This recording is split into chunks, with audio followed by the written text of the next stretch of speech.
এবার আল্লাহর রাগান্বিত হবেন।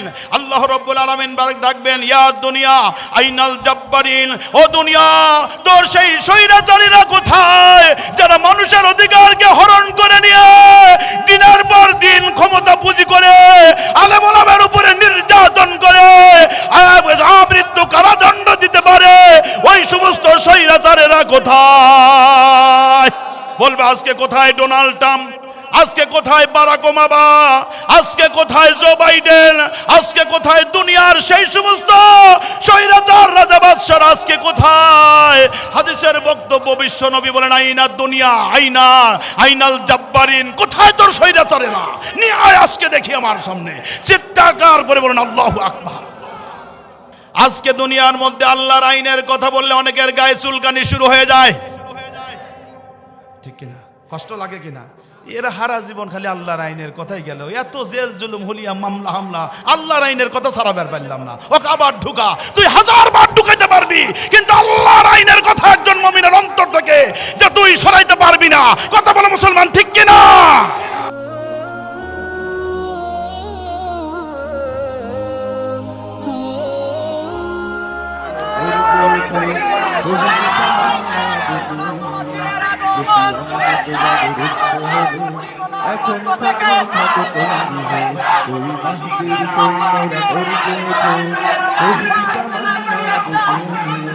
সুফিয়ানা মতবাদ রুখতে হলে এখন থেকে থাকো তৈরি হয়ে, আসবে মহাকাল, রুখতে হবে দাজ্জাল, আসবে মহাকাল, রুখতে হবে দাজ্জাল।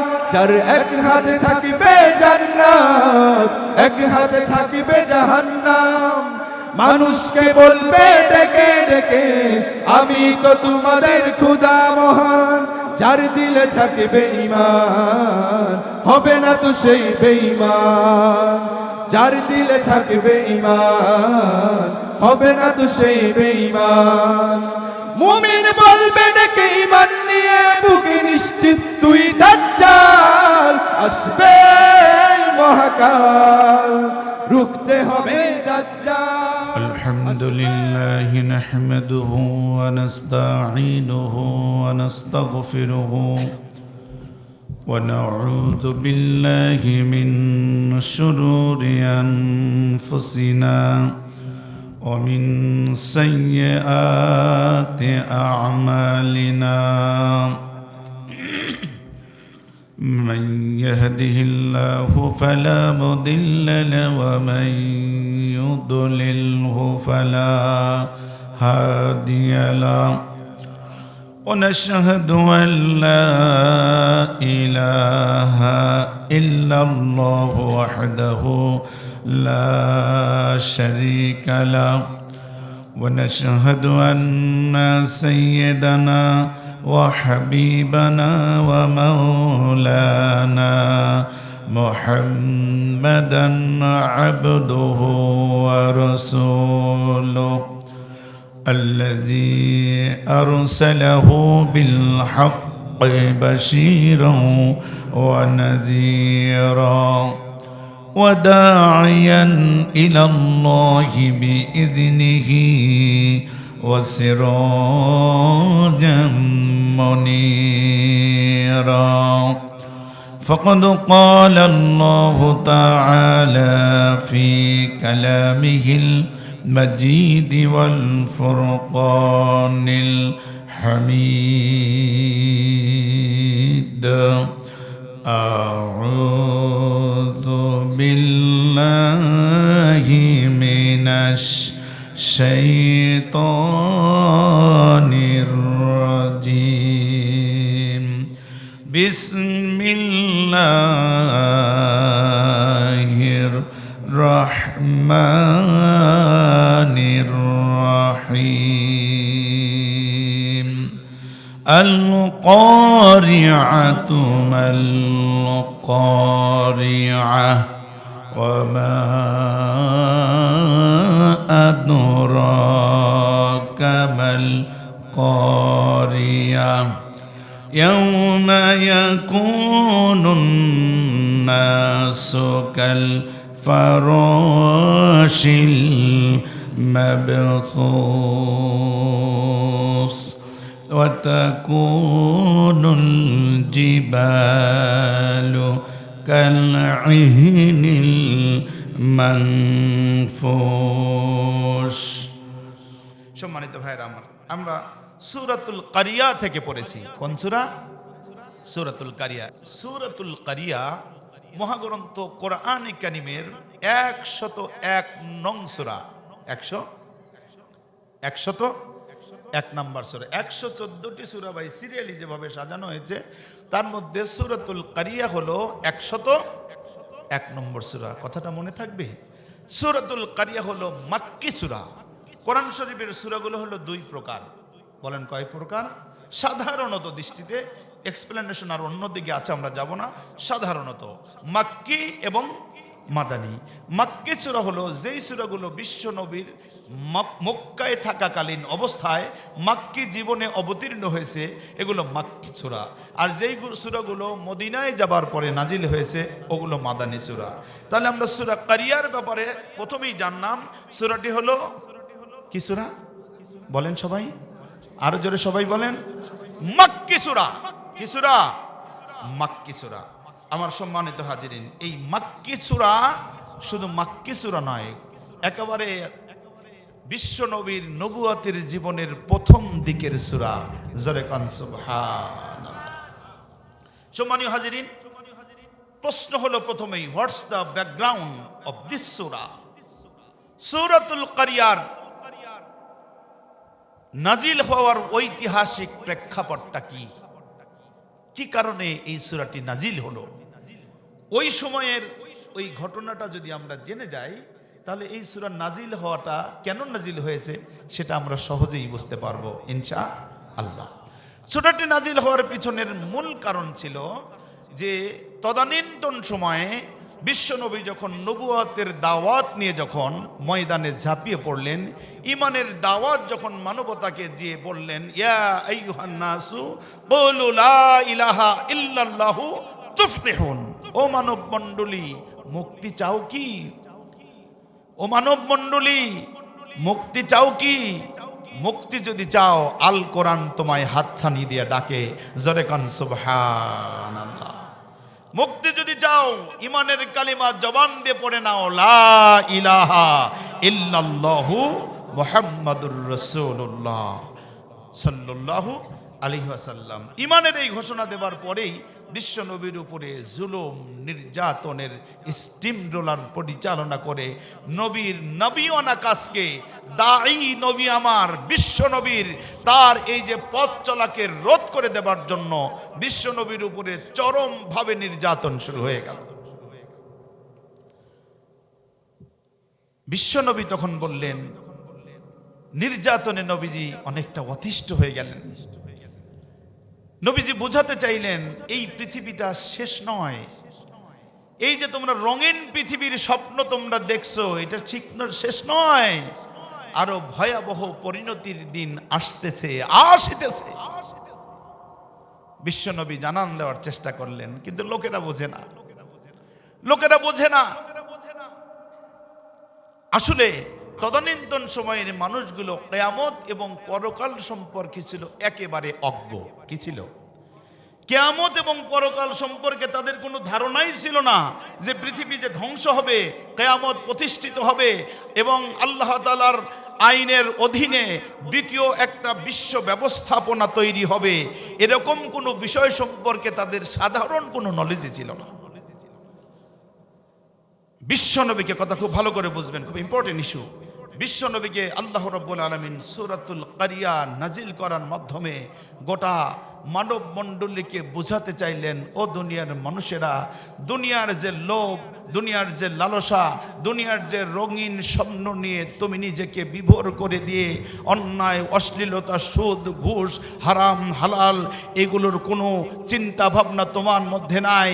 কিন্তু ও দুনিয়ার মানব মণ্ডলী, সময় কিন্তু ফুরিয়ে যাবে। এই যে আকাশ দেখতে পাচ্ছ, এই যে জমিন দেখতে পাচ্ছ, এই যে পাহাড় পর্বত দেখতে পাচ্ছ, এগুলো এক সময় ভেঙ্গে চুরে গুরচুন মার হয়ে চূর্ণ বিচূর্ণ লন্ড ভণ্ড হয়ে এমন একটা পরিস্থিতির সৃষ্টি হবে, এই দুনিয়ার তোমাদের জীবনের সকল হিসাব ওই আল্লাহর কাছে দিতে হবে। এরকম একটা চমৎকার মেসেজ দিয়ে কিয়ামত এবং পরকালের একটা নকশা আল্লাহ সূরা কারিয়ার মধ্যে এঁকে দিলেন। জোরে কোন সুবহানাল্লাহ। মানুষের মধ্যে যেহেতু ঈমান নাই, ঈমানটাকে তরুতাজা করবার জন্য, ভ্রষ্টতাকে দূরে সরিয়ে দেওয়ার জন্য, গোমরাহিকে দূরে সরিয়ে দেওয়ার জন্য, ঈমানকে পাকাপোক্ত করবার জন্য আনি আবুদুল্লাহ ওয়াজতানিবুত তাগুত, তাগুতি শক্তিকে দলিত মথিত করে আল্লাহর রাজত্ব প্রতিষ্ঠা করবার লক্ষ্যে নবীর সংগ্রামকে সামনের দিকে এগিয়ে নিয়ে যাবার জন্য আল্লাহ তাআলা সূরা কারিয়া পাঠিয়ে বললেন, এই দুনিয়া তোমাদের শেষ নয়, এই দুনিয়া তোমার শেষ নয়। এই কথাগুলো বলে আল্লাহ তাআলা এই সূরার মধ্যে কিয়ামত এবং পরকালের একটা নকশা এঁকে দিলেন। আমরা পড়ি সুবহানাল্লাহ। সম্মানীয় হাজিরিন, আল্লাহ তাআলা এই যে একটা নকশা আঁকলেন, নকশা আঁকার মাধ্যমে সর্বপ্রথম আল্লাহ যে শব্দটি উচ্চারণ করলেন আল কারিয়া। কি বললেন? সবাই পড়েন আল কারিয়া, একসাথে পড়েন সবাই আল কারিয়া।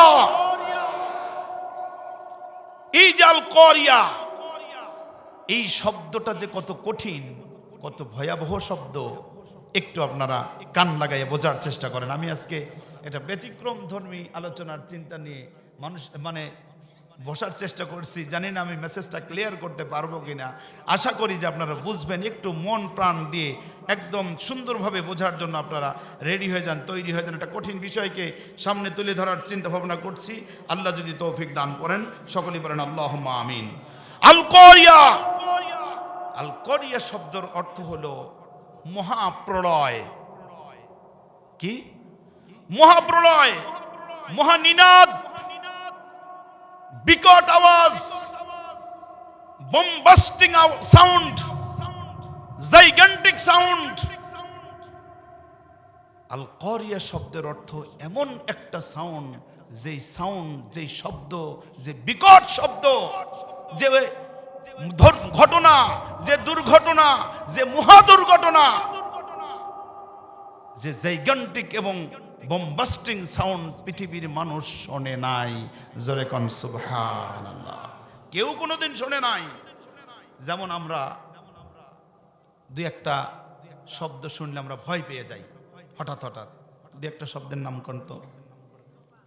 বজ্রপাত। আকাশে যদি হঠাৎ করে বজ্রপাত হয়, দাম করে যখন আওয়াজ হয়, ভয় পেয়ে যাই না? আরো দুই একটা বলেন, আরো দুই একটা বলেন। বজ্রপাত। আর কি? Tyre burst. হ্যাঁ, যদি ট্রাকের টায়ার হঠাৎ করে দাঁড়ায় থাকতে থাকতে, না মুমিন চাচা, ট্রাস করে যদি এরকম ভাবে যদি বাস্ট হয়, হঠাৎ করে ভাই ভয় পেয়ে যায় না মানুষ? চাপ করে ভয় পেয়ে যায়, রে কি হয়? আরো দুই একটা বলেন। বোমবাস্ট। এরকম বহু শব্দের সাথে আমরা পরিচিত। বজ্রপাত বলেন, টায়ার বাস্ট বলেন, বোমবাস্টিং বলেন, ক্ষেপণাস্ত্রের আওয়াজ বলেন, তারপরে মিজাইলের আওয়াজ বলেন, তারপরে হলো আপনার বোমার আওয়াজ বলেন, যে কোনো ধরনের আওয়াজ বলেন। দুনিয়ায় আমরা যে ধরনের সাউন্ড শুনে অভ্যস্ত, আল কারিয়া দ্বারা আল্লাহ রাব্বুল আলামিন বলেন এরকম লক্ষ কোটি বিলিয়ন ট্রিলিয়ন সিলিয়ন এই ধরনের সাউন্ডকে যদি একসঙ্গে করো, আল কারিয়ার যে আওয়াজ হবে, ওই আওয়াজের হাজার লক্ষ ভাগের এক ভাগ নয়। চিল্লা পড়েন আল্লাহু আকবার। এই ধরনের একটা বিশাল আওয়াজ হবে আল কারিয়া। মহানিনাদ, মহাপ্রলয়, বিধ্বংসী আওয়াজ। আমার বন্ধুগণ, কান লাগাইয়া দেন। আল্লাহ রাব্বুল আলামিন বলেন এই যে বিশাল আওয়াজ হবে, মহানিনাদ হবে, কঠিন অবস্থার সৃষ্টি একটা হয়ে যাবে। ও গোলাম, তোমরা একটা বারের জন্য চিন্তা করেছো নাকি? আল কারিয়াতু মাল কারিয়া। আল্লাহ নিজেই প্রশ্ন করেন, এই যে কারিয়া, আল্লাহ বার বলেন মাল কারিয়া। মা মানাল কারিয়া, হোয়াট ইজ দ্য কারিয়া? এই যে কারিয়া বললাম, কারিয়া শব্দের অর্থ কি জানো? মাল কারিয়া, কারিয়াটা কি? আবার আল্লাহ বলেন, একই শব্দ আল্লাহ কোরআনে 3 বার বললেন। আল্লাহ প্রথমে বললেন আল কারিয়া, তারপরে বললেন মাল কারিয়া। বিশাল বম্বাস্টিং সাউন্ড, জাইগেন্টিক সাউন্ড, মহাপ্রলয়, মহানিনাদ, মহা প্রলয়ঙ্কারী একটি শব্দ হবে। আল্লাহ বললেন তোমরা জানো কি সেই শব্দটা কি? আল্লাহ রব্বুল আলামিন আবার সেটাকে আবার বললেন ওয়ামা আদরাকা মাল কারিয়া, ও মানুষ তোমরা জানো নাকি ওই করিয়া শব্দটা কি? জোরে কোন আল্লাহু আকবার। তার মানে আল্লাহ রব্বুল আলামিন একটা শব্দকে বলছেন কয়বার? একটা শব্দকে আল্লাহ কয়বার বলেছেন? আমার বন্ধুগণ, বিশ্ব নবী তাকওয়া রস করতেছিলেন। আত্তাকওয়া হাহুনা, আত্তাকওয়া হাহুনা, আত্তাকওয়া হাহুনা। তার মানে তাকওয়া হলো অন্তরের মধ্যে, তাকওয়া অন্তরের মধ্যে, তাকওয়া অন্তরের মধ্যে। ও আমার ভাইরা বলেন তো বিশ্ব নবী কয়বার বলেছেন? জোরে বলেন কয়বার বলেছেন? তাকওয়া রস করতে গিয়ে বিশ্ব নবী বললেন তাকওয়া হলো অন্তরের মধ্যে। এই তাকওয়ার গুরুত্ব বুঝাতে গিয়ে বিশ্ব নবী বলেছেন 3 বার। আর আল্লাহ রাব্বুল আলামিন মহাগ্রন্থ কোরআনে কারিমের মধ্যে কারিয়া শব্দটা বোঝানোর জন্য বলেছেন সুবহানাল্লাহ খান, সুবহানাল্লাহ খান। কি কম্বিনেশন আল্লাহ এবং তার রাসূলের মধ্যে! বিশ্ব নবী তাকওয়া রস করতে গিয়ে 3 বার করে বললেন আত্তাকওয়া হাহুনা, আত্তাকওয়া হাহুনা, আত্তাকওয়া হাহুনা। আবার আল্লাহ তাআলা এই করিয়ার গুরুত্ব বুঝাতে গিয়ে 3 বার করে বললেন আল কারিয়াতু মাল কারিয়া ওয়ামা আদরাকা মাল কারিয়া। জোরে বলেন সুবহান। আমার বন্ধুগণ, আমার ভাইয়েরা, আল্লাহ রাব্বুল আলামিন যে কারিয়া শব্দটি বললেন, এই যে কারিয়া শব্দ বললেন, রব্বুল আলামিন বলছেন ওই কারিয়া শব্দটা কি তোমরা জানো নাকি? আল্লাহ রব্বুল আলামিন বলেন পৃথিবীর মধ্যে আমি অসংখ্য ফেরেশতা আমি তৈরি করেছি। তার মধ্যে 4 জন ফেরেশতা হলো প্রধান ফেরেশতা। একজন হলেন জিবরিল আমিন, তিনি সকল নবীদের কাছে ওহীর বার্তা নিয়ে আসেন। আরেকজন ফেরেশতার নাম হলো আজরাইল মালাকুল মউত। ওই মালাকুল মউত আমাদের সবার সাথে দেখা করবে নাকি করবে না? ওই মালাকুল মউত 1 বার করে আসবে, 2 বার করে কারোর কাছেই আসবে না, ঠিক কি না?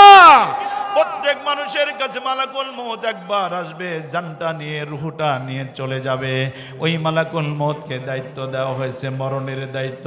আরেকজন ফেরেশতা আছেন প্রধান ফেরেশতা মিকাইল আলাইহিস সালাতু ওয়াস সালাম, যিনি ওই বৃষ্টি বর্ষণের দায়িত্ব নিয়ে তিনি বসে আছেন। আমার ভাইয়েরা, আরেকজন চতুর্থ ফেরেশতা যাকে আল্লাহ তৈরি করেছেন তার নাম হলো ইসরাফিল। আল্লাহ রব্বুল আলামিন আল কারিয়া বুঝাতে গিয়ে রব্বুল আলামিন জানান দিয়ে বলেন, মুফাসসিরে কারামগণ বলেন, আমার ভাইয়েরা, রব্বুল আলামিন বলেন আমি আরেকজন ফেরেশতা তৈরি করেছি। ওই ফেরেশতার নাম হলো ইসরাফিল আলাইহিমুস সালাতু ওয়াস সালাম। ওই ফেরেশতার নাম কি? আল্লাহ রাব্বুল আলামিন বলেন আমি ইসরাফিল আলাইহিস সালামকে সৃষ্টি করলাম আমার ফেরেশতা। ইসরাফিলকে তৈরি করবার পর আমি ইসরাফিলের এরকম মুখের সাথে একটা সিংহা আমি তৈরি করে দিলাম। ইসরাফিল আলাইহিস সালাম ওই সিংহাটা মুখের সম্মুখে ধরে ওই আরশিল আজিমের দিকে তাকিয়ে আছে, কখন ওই মহান রব এরকম আঙ্গুল তুলবেন আর ইসরাফিল তার কার্যক্রম বাস্তবায়ন করবেন। সুবহানাল্লাহ। Israfil alayhi salam is waiting for the green signal of our Lord, our God, our Allah. চিৎকার মেরে বলতে হবে আল্লাহু আকবার।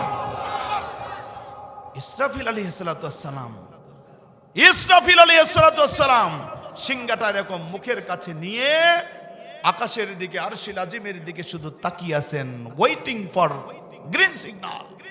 কার গ্রিন সিগন্যাল? আরো জোরে বলেন, কার গ্রিন সিগন্যাল? আল্লাহ রাব্বুল আলামিনের গ্রিন সিগন্যালের দিকে তাকিয়ে আছেন। আল্লাহ যখন গ্রিন সিগন্যাল দিবেন, ইসরাফিল আলাইহিস সালাতু ওয়াস সালাম সঙ্গে সঙ্গে তার মুখের একটা মাত্র ফুৎকার দিবেন। কোরআনে কারিমে বললেন অনুফিকা ফিস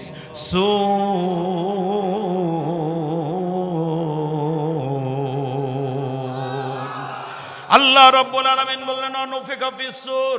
ওই যে তোমরা জানো না, ইসরাফিল আলাইহিস সালাতু ওয়াস সালাম ওই সিংহাইটা নিয়ে তিনি ফুৎকার দিবেন। ওই ফুৎকার যিনি দিবেন তিনি হলেন ইন্টারন্যাশনাল রেফারি। তিনি কি? ইন্টারন্যাশনাল রেফারি, ওই রেফারির মধ্যে কোনো দুর্নীতি দুর্বৃত্তায়ন আছে?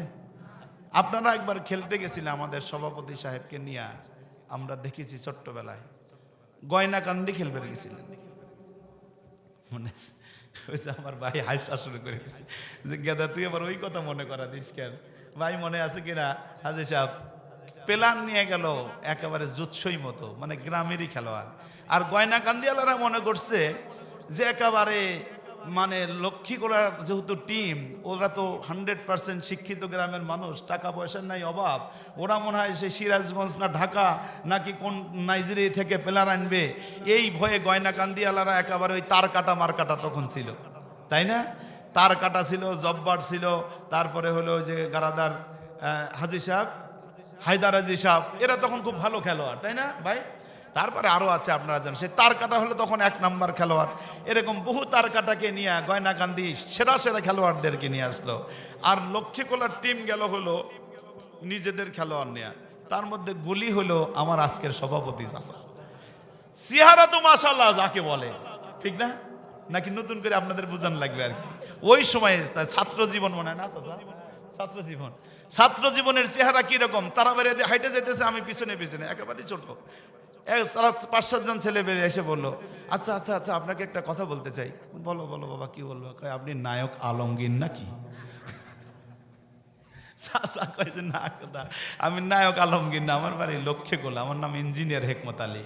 তাহলে এখন বুঝেন কি চেহারা, ওই রকম টকবকে চেহারা এর। উনি হলেন গোলকিপার, আবার গোলকিপার তো বটেই, আবার যে প্যান্টটা পরেছে ওই প্যান্টটা হলো ওই আপনার ইয়া কালার, ওইটাকে কি বলে, কমলা কালারের হলো প্যান্ট, উপরে তো গেঞ্জি পড়ছে সেই রকম, চেহারা ওই রকম, প্যান্টও পড়ছে ওই রকম। কিরকম লাগার কথা, মানুষ দেখে মনে করতেছে এইগুলি মনে হয় যে এই নাইজেরিয়া টার্জিয়ারিয়া সিরাজগঞ্জ থেকে না, এটা মনে হয় আসমান থেকে নামায় নিয়ে আসে, এরকম। খেলা শুরু হয়ে গেল, একদম মুহূর্তের মধ্যে 1-2-3 এরকম গোল দেয়, আবার বল ফিরিয়ে নিয়ে যায়। এরা তো তখন ক্যাপ্টেন, বুঝেন না, শরম কি পাওয়া পাইতেছে আর কি, পাইলে তো কিছুই করার নাই, ঘটনা সত্যি, হ্যাঁ আপনারা অনেকেই সাক্ষী। তারপরে ওরা 11 রান গোল দেওয়ার পরে আর লজ্জা করে গোল দেয় নাই, গোল না দিয়ে ঘুরে ঘুরে নিয়ে যায়। হ্যাঁ ওই টিম ছিল ঢাকার অরিজিনাল, মানে আবাহানী মোহামেডানের টিম। ওরা খেলে টেলে এরকম দেখে যে ওরা বুঝে গেছে, তখন 11টা গোল করার পরে কয় আর গোল দেওয়া যাবে না আর কি, গোল ঘুরে ঘুরে নিয়ে চলে যায় আর কি। ওই জায়গায় যে রেফারি ছিল, ব্রাজিল এবং আর্জেন্টিনার যে রেফারি, ওই রেফারির মধ্যে কিছুটা হলেও দুর্নীতি দুর্বৃত্তায়ন থাকতে পারে, কথা বলেন ঠিক কিনা? গয়নাকান্দি লক্ষ্মীকোলার ওই ফুটবল টিমের খেলোয়াড়ের ওই যে রেফারি ছিল, ওই রেফারির মধ্যে কিছু গন্ডগোল, কিছু দুর্নীতি, কিছু দুর্বৃত্তায়ন থাকতে পারে, কিন্তু আল্লাহ রাব্বুল আলামিন ইসরাফিল আলাইহিস সালাতু ওয়াস সালাম নামক যে একটা ইন্টারন্যাশনাল রেফারিকে, এমন একটা বাঁশি যিনি মুখের সাথে ধরিয়ে কিয়ামত পর্যন্ত যিনি অপেক্ষা করবেন, এই পৃথিবী ধ্বংস হয়ে যেতে পারে, কিন্তু ইন্টারন্যাশনাল রেফারির মধ্যে কোনো দুর্নীতি নাই, কথা বলেন মুসলমান ঠিক কিনা? আমার বন্ধুগণ, আমার ভাইয়েরা, ওই ইন্টারন্যাশনাল রেফারি এবার বাঁশিতে যখন ফু দিয়ে দিবে, ফু দেবার সঙ্গে সঙ্গে অবস্থাটা কি হয়ে যাবে আমার ভাইয়েরা, আল্লাহ রব্বুল আলামিন সেটা আমাদের সামনে তুলে ধরছেন। গোলাম জানো নাকি এই দুনিয়া নিয়ে তুমি এত বেশি ব্যস্ত কেন? তোমার দুনিয়ার সংসার নিয়ে তুমি এত ব্যস্ত কেন? তোমার বাড়িঘর নিয়ে তুমি এত ব্যস্ত কেন? ফজরের আজান হয় তোমার ঘুম ভাঙে না, তুমি মাঠে যাও, চড়ায় যাও, আজান হয়ে যায়, তুমি মসজিদে যাও না, সারা জীবন পার করে দিলা, ইঞ্জিনিয়ারিং পড়লা, ডক্টরেট পড়লা, কত কিছু পড়লা, জীবন পার করে দিলা, আল্লাহর কোরআনটা শেখার কোনো প্রয়োজনীয়তা অনুভব করলে না, সারাটা জীবন রঙিন স্বপ্নটা দেখতে দেখতে নিজের জীবনটা নাকে শেষ করে দিলা রে বন্ধু। তুমি এক সময় ছিলে তুমি ছোট্ট ছোট্ট শিশু, তারপরে হলে তুমি কিশোর, এরপরে তুমি হলে বালক, এরপরে তুমি হলে যৌবন, তোমাকে যুবক হলা, এরপরে তোমার পৌরত্ব এসে গেল, এখন তুমি না বৃদ্ধর কাতারে চলে এসেছো, তোমার এক সময় কোনো দাড়ি ছিল না, তোমার সেই দাড়ি গজাইলো, আবার কিছুদিন পর ওই দাড়িটা দেখতে দেখতে ওই দাড়ির মধ্যে পাক শুরু হয়ে গেল, এক সময় চামড়াটা ঘুচিয়ে আসলো, এক সময় তো তোমার জীবনটা শেষ হয়ে যাবে।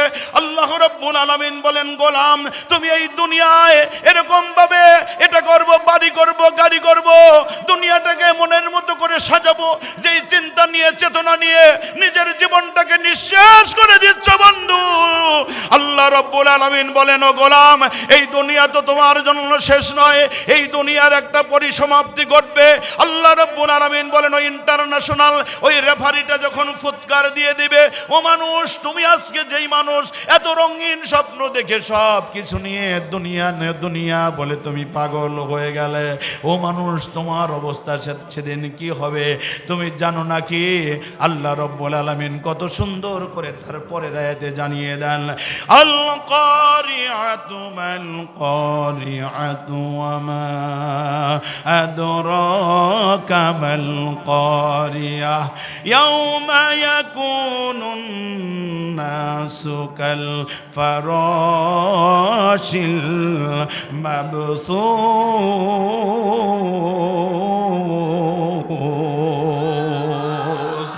আল্লাহ রাব্বুল আলামিন কত চমৎকার করে জানান দিয়ে দেয়, গোলাম তুমি এখনো বুঝতে পারো নাই গোলাম, ওই যখন ইন্টারন্যাশনাল রেফারি ইসরাফিল আলাইহিস সালাম যখন তার মুখের বাঁশিটা নিয়ে যখন এরকম ভাবে জাইগেন্টিক সাউন্ড দিয়ে দিবে, বম্বাস্টিং সাউন্ড যখন দিবে, হুইসেলটা যখন বাজিয়ে দিবে, সাইরেনটা যখন বাজিয়ে দিবে, ওই বাজিয়ে দেবার সঙ্গে সঙ্গে কি হবে মানুষ? ইয়াউমা ইয়াকুনুন নাসু কাল ফারাশিল মাবসুস।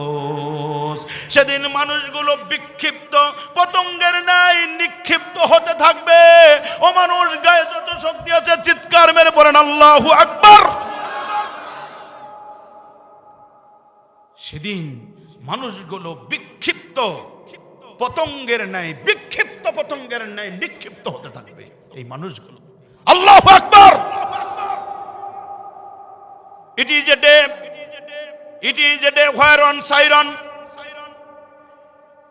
আল্লাহ রাব্বুল আলামিন জবাব দিয়ে বলেন, mankind will be like moths scattered about। এই আল্লাহ যখন সিংহায় যখন ফুৎকারের নির্দেশ দিবেন, আর যখন ওই যে ইসরাফিল যখন ফুৎকার দিবেন, করিয়া যখন হয়ে যাবে, এই মানুষগুলো নিক্ষিপ্ত পতঙ্গের ন্যায় বিক্ষিপ্ত হয়ে পড়তে থাকবে। আমার বন্ধুগণ, উদাহরণটা বুঝাতে গিয়ে খুব ছোট্ট করেই বলা যায়, আপনারা ব্যাডমিন্টন খেলেন না? ব্যাডমিন্টন বোঝেন তো আপনারা? না না, আপনি তো খেলছেন ব্যাডমিন্টন। ওই ব্যাডমিন্টন খেলার সময় এর চাইতে বড় পাওয়ারফুল লাইট দেয়। আচ্ছা আচ্ছা, পুরো পাওয়ারফুল লাইট দেয়। ওই পাওয়ারফুল লাইট যখন দেয়, অথবা এই দিন ছাড়া যদি গরমের দিনে এরকম যদি লাইট দেওয়া হতো, এই লাইটের এখানে অনেকগুলো পোকা এখানে থাকতো না, ঘুর ঘুর ঘুর ঘুর ঘুর ঘুর করতো, তাই না? হ্যাঁ, ওই পোকাটা নিচে যদি কেরোসিন তেল দেওয়া থাকতো আর কি, অথবা পানি দেওয়া থাকে যে পোকাটা যেন ডিস্টার্ব না করে, ওই পোকাটা ওখানে গুর গুর গুর গুর করে করে ওখানে পড়ে। ঠিক কিনা বলেন? হ্যাঁ, ব্যাডমিন্টন খেলার সময় দেখবেন এরকম পোকার বিশাল আমদানি হয়, আর ওই পোকাগুলো এরকম ভাবে ওকে নিচে এরকম ধরনের পানি বা অন্য কিছু দেওয়া থাকে, পোকাগুলো এরকম একেবারে বিক্ষিপ্ত পতঙ্গগুলো ওই পানির মধ্যে নিক্ষিপ্ত হতে থাকে। আল্লাহ তাআলা ওই উদাহরণ দিয়ে বলছেন, জানো তোমরা ওই সাইরান, ওই হুইসেল, ওই করিয়া, এটা ঘটার সঙ্গে সঙ্গে এই মানুষগুলো 3.5 হাত এই বডির মানুষগুলো ওরকম পতঙ্গের ন্যায় নিক্ষিপ্ত হতে থাকবে। চিৎকার মেরে বলতে হবে আল্লাহু আকবার। আল্লাহ রাব্বুল আলামিন আর বলেন, গোলাম আমি যখন ইসরাফিল আলাইহিস সালামকে নির্দেশ দিব, ইসরাফিল আলাইহিস সালাম যখন সিংহায় যখন ফুৎকার দিবে, ও দুনিয়ার মানব মণ্ডলী, তোমরা এখনো জানো না যেই কারণে তুমি দুনিয়ার মধ্যে এরকম হেঁটে চলতে পারো, যেই দুনিয়ার কারণে, যেই জিনিসের কারণে জমিন এরকম সমতল থাকে, যেই জিনিসের কারণে আকাশ এরকম সুন্দরভাবে আমাদেরকে এরকমভাবে ছাদের মতো হয়ে থাকে, যেই কারণে গাছপালাগুলো সুন্দরভাবে থাকে, ওটার মূল কারণ বর্তমান যুগে বিজ্ঞানীরা আবিষ্কার করে বলল, ওটার নাম হলো মাধ্যাকর্ষণ শক্তি। কি শক্তি? মাধ্যাকর্ষণ মধ্যাকর্ষণ শক্তি। আল্লাহ তাআলা বলেন ইসরাফিল ওই মুখে ফুৎকার দেওয়ার সঙ্গে সঙ্গে অটো সফটওয়্যার রেডি করা আছে। আল্লাহ তাআলা বিশেষ নির্বাহী আদেশের মাধ্যমে মধ্যাকর্ষণ শক্তির যে সিস্টেমের যে সুইচটা, ওই সুইচ আল্লাহ অফ করে দিবে। সুবহানাল্লাহ সবাই বলতে পারলেন না? সুবহানাল্লাহ সবাই বলতে পারলেন না? এটা একটা বিশাল এই বিশ্ব ব্যবস্থাপনা পরিচালনা করতেছেন কে? আরো জোরে বলেন কে? আমার বন্ধুগণ, আমার ভাইয়েরা, এই জন্য রব্বুল আলামিন জানান দেন এই পৃথিবীটাকে ধরে যখন ঝাঁকুনি দেওয়া হবে, কাঁপুনি দেওয়া হবে, ভাইব্রেশন যখন হয়ে যাবে, এটি দেওয়ার সঙ্গে সঙ্গে মধ্যাকর্ষণ শক্তিটা অফ হয়ে যাবে। ওই মধ্যাকর্ষণ শক্তি যখন অফ হয়ে যাবে, কোন অবস্থার তৈরি হবে? মুফাসসিরে কারামগণ এই জায়গায় বলছেন করিয়াটাকে একটু বুঝে নাও। মুফাসসিরে কারামগণ কোরআনের আয়াত আবার টেনে বললেন এই অবস্থা তৈরি হবার পরে কি হবে একটু বুঝে নাও, মাথাটা খুলে একটু চিন্তা করো। তুমি তোমার জীবনটাকে কোন দিকে চালাবা? তুমি কি তোমার নিজের মন গড়া মতবাদ অনুযায়ী চালাবা? তুমি কি মানুষের তৈরি করা তন্ত্র মতবাদ অনুযায়ী নিজের জীবন পরিচালনা করবা, নাকি আল্লাহর আইনের অধীনে তোমার জীবন পরিচালনা করবা?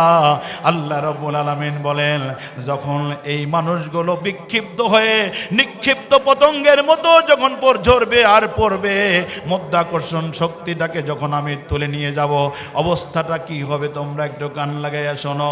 আল্লাহ রাব্বুল আলামিন বলেন ইদাস সামাউ ফাতারাত, পড়েন সবাই, ইদাস সামাউ ফাতারাত ওয়া ইদাল কাওয়াকিবু তাতারাত ওয়া ইদাল বিহারু ফুজ্জিরাত ওয়া ইদাল কুবুরু বুসিরাত। একটু জবান ছেড়ে পড়েন আল্লাহু আকবার। আল্লাহ রাব্বুল আলামিন বলেন যখন এই ধরনের পরিস্থিতি তৈরি হবে, যখন ওই ইসরাফিল যখন সিংহায় ফুৎকার দিবে, আল কারিয়া হয়ে যখন যাবে, বিশাল জাইগেন্টিক সাউন্ড যখন হবে, তোমরা আজকে যে আকাশকে তোমরা এত সুন্দরভাবে সুসজ্জিত আকাশ দেখতে পাচ্ছ, রব্বুল আলামিন বলেন ইদাস সামাউ ফাতারাত, এই যে বিশাল আকাশ এটা দীর্ণ বিদীর্ণ হয়ে ভেঙ্গে চুরে লণ্ডভণ্ড হয়ে খান খান হয়ে যাবে।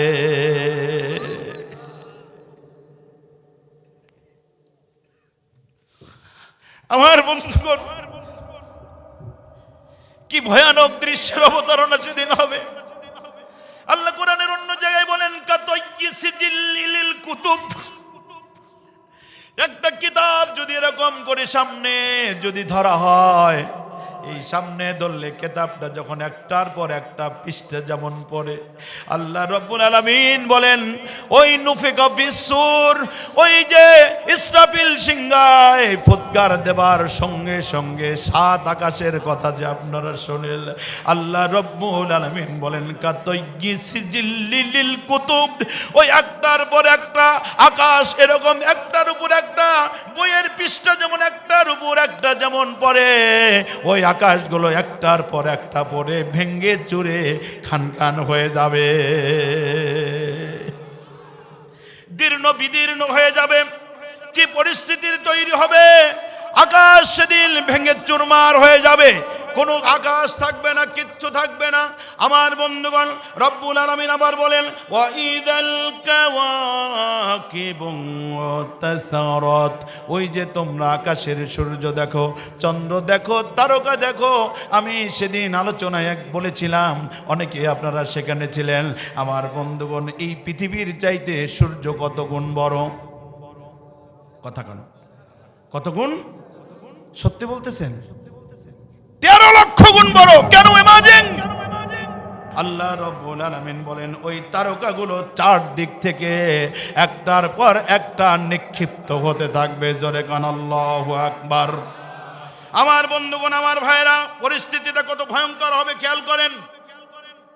এই আকাশ ভেঙে পড়বে, চন্দ্র ভেঙে পড়বে, সূর্য ভেঙে পড়বে। আমার ভাইরা, ইটাকারিনা ভেঙে পড়বে, প্রক্সিমা সেন্টারাই ভেঙে পড়বে, আলফা সেন্টারাই ভেঙে পড়বে, ব্যাটেল জিউস ভেঙে পড়বে, মিল্কি ওয়ে ভেঙে পড়বে, অ্যান্ড্রোমেডা ভেঙে পড়বে, ব্ল্যাক হোল ভেঙে পড়বে।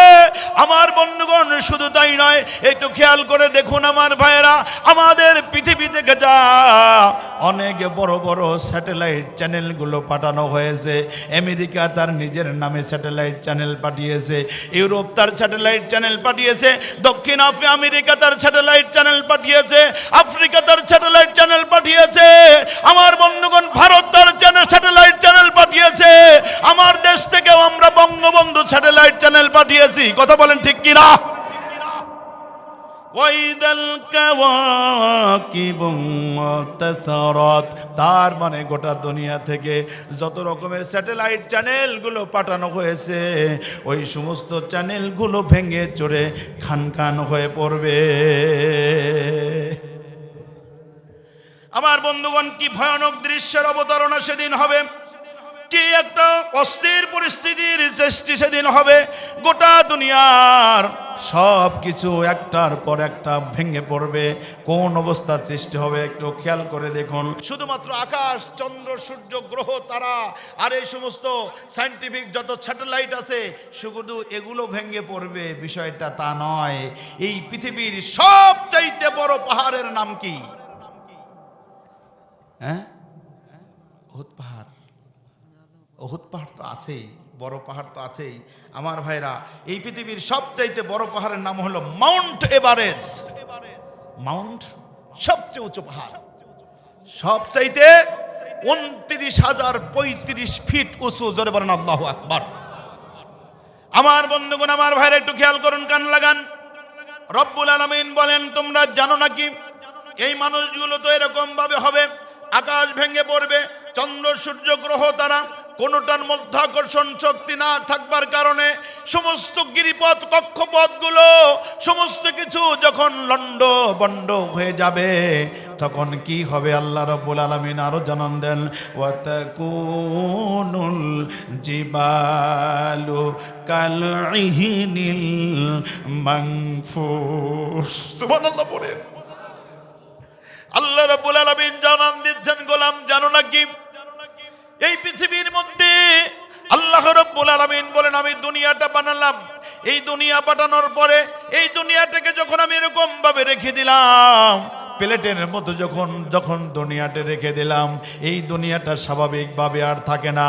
এই দুনিয়া তখন এরকমভাবে হেলতে থাকে আর দুলতে থাকে, হেলতে থাকে, দুলতে যখন থাকে, রব্বুল আলামিন জানান দিলেন, আমি তখন ওই এক একটা পাহাড়গুলো নিয়ে এসে দুনিয়া আমি পেরাকের মতো পাহাড়কে বসিয়ে দিলাম। আমার ভাইরা, বিশ্ব পরিচালক যিনি, তিনি আমাদের রব, তিনি আমাদের কে? আল্লাহ বলেন, আমি সব কিছুকে সুনিপুণ ভাবে আমি রব্বুল আলামিন তৈরি করি। কত চমৎকার করে তৈরি করি তোমরা জানো না। যখন সিংহাই যখন ফুৎকার দিবে, যখন ইসরাফিল, এই যে বিশাল বিশাল পাহাড়গুলো, যেই পাহাড়ের কারণে দুনিয়াটা এরকম ভাবে ভারসাম্য অবস্থায় থাকে, ওই সিংহাই ফুৎকার দেওয়ার সঙ্গে সঙ্গে সকল পাহাড়গুলো রং বিরঙের পশমের মতো সেদিন উড়তে থাকবে। আমার বন্ধুগণ, অবশ্যই আমরা শিমল গাছ চিনি না? শিমলের তুলা বলে না এটা? শিমলের তুলা। শিমল যখন ওখানে শিমল গাছে উঠে যখন তুলা পাড়া শুরু করে দেয়, সব তুলাই কি মালিকের হাতে আসে? কিছু তুলা এরকম এদিক ওদিক ঘোরাফেরা করে না, নড়াচড়া করে। আমার আল্লাহ রাব্বুল আলামিন বলেন, এই যে বিশাল বিশাল পাহাড়, এই পাহাড়গুলো সেদিন ওই রকম তুলার মতো ধ্বনিত প্রতিধ্বনিত হয়ে ওই তুলাগুলো পশমের মতো উঠতে থাকবে। আল্লাহু আকবার। এই বিশাল বিশাল পাহাড়গুলো সেদিন এরকম ভাবে কি হতে থাকবে? উঠতে থাকবে। এই জন্য বলতেছিলাম, পৃথিবীর সবচাইতে বড় পাহাড়ের নাম হলো মাউন্ট এভারেস্ট, নেপালে অবস্থিত। আমাদের দেশের একটা ছেলে ওই এভারেস্ট জয় করেছিল। প্রথম কে জয় করেছিল বলেন তো? হ্যাঁ, মুসা ইব্রাহিম। জানেন না আপনারা? মুসা ইব্রাহিম আমার দেশের স্বাধীন বাংলাদেশের পতাকা, আমার চাচা, আমার নানারা আছে, এদেশের লাল সবুজের পতাকা তারা আমাদের উপহার দিয়েছেন। কথা বলেন ঠিক কিনা? কথা বলেন ঠিক কিনা? সেই লাল সবুজের পতাকা নিয়ে মুসা ইব্রাহিম মাউন্ট এভারেস্টের চূড়ায় উঠে জানিয়ে দিয়েছে যে বাংলাদেশের দামাল ছেলেরা কখনো নিজেদের লক্ষ্য যদি নির্ধারণ করে, ওই লক্ষ্য নির্ধারণ থেকে কখনো পিছনে হয় না। এই জন্য লক্ষ্যে গোলাস অত্র এলাকার যুবকদেরকে বলবো, তোমরা লক্ষ্য নির্ধারণ করো, লক্ষ্য নির্ধারণ করো, আল্লাহর সার্বভৌমত্ব প্রতিষ্ঠা করো। আল্লাহর সার্বভৌমত্ব প্রতিষ্ঠা করবার জন্য যদি নিজের রক্ত দিতে হয়, জীবন দিতে হয়, আর যদি নিজেদেরকে ফাঁসির মঞ্চে যেতে হয়, কারা কারা প্রস্তুত আছেন হাত উঁচু করে আল্লাহকে দেখা।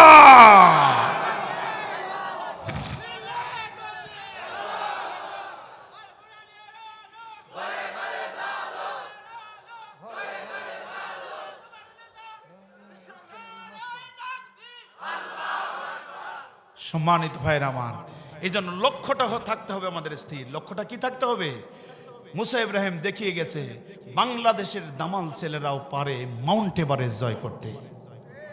হ্যাঁ, এরপরে উনি প্রথম, তারপরে অনেকে গিয়েছে আর কি, একটা মেয়ে পর্যন্ত গিয়েছে।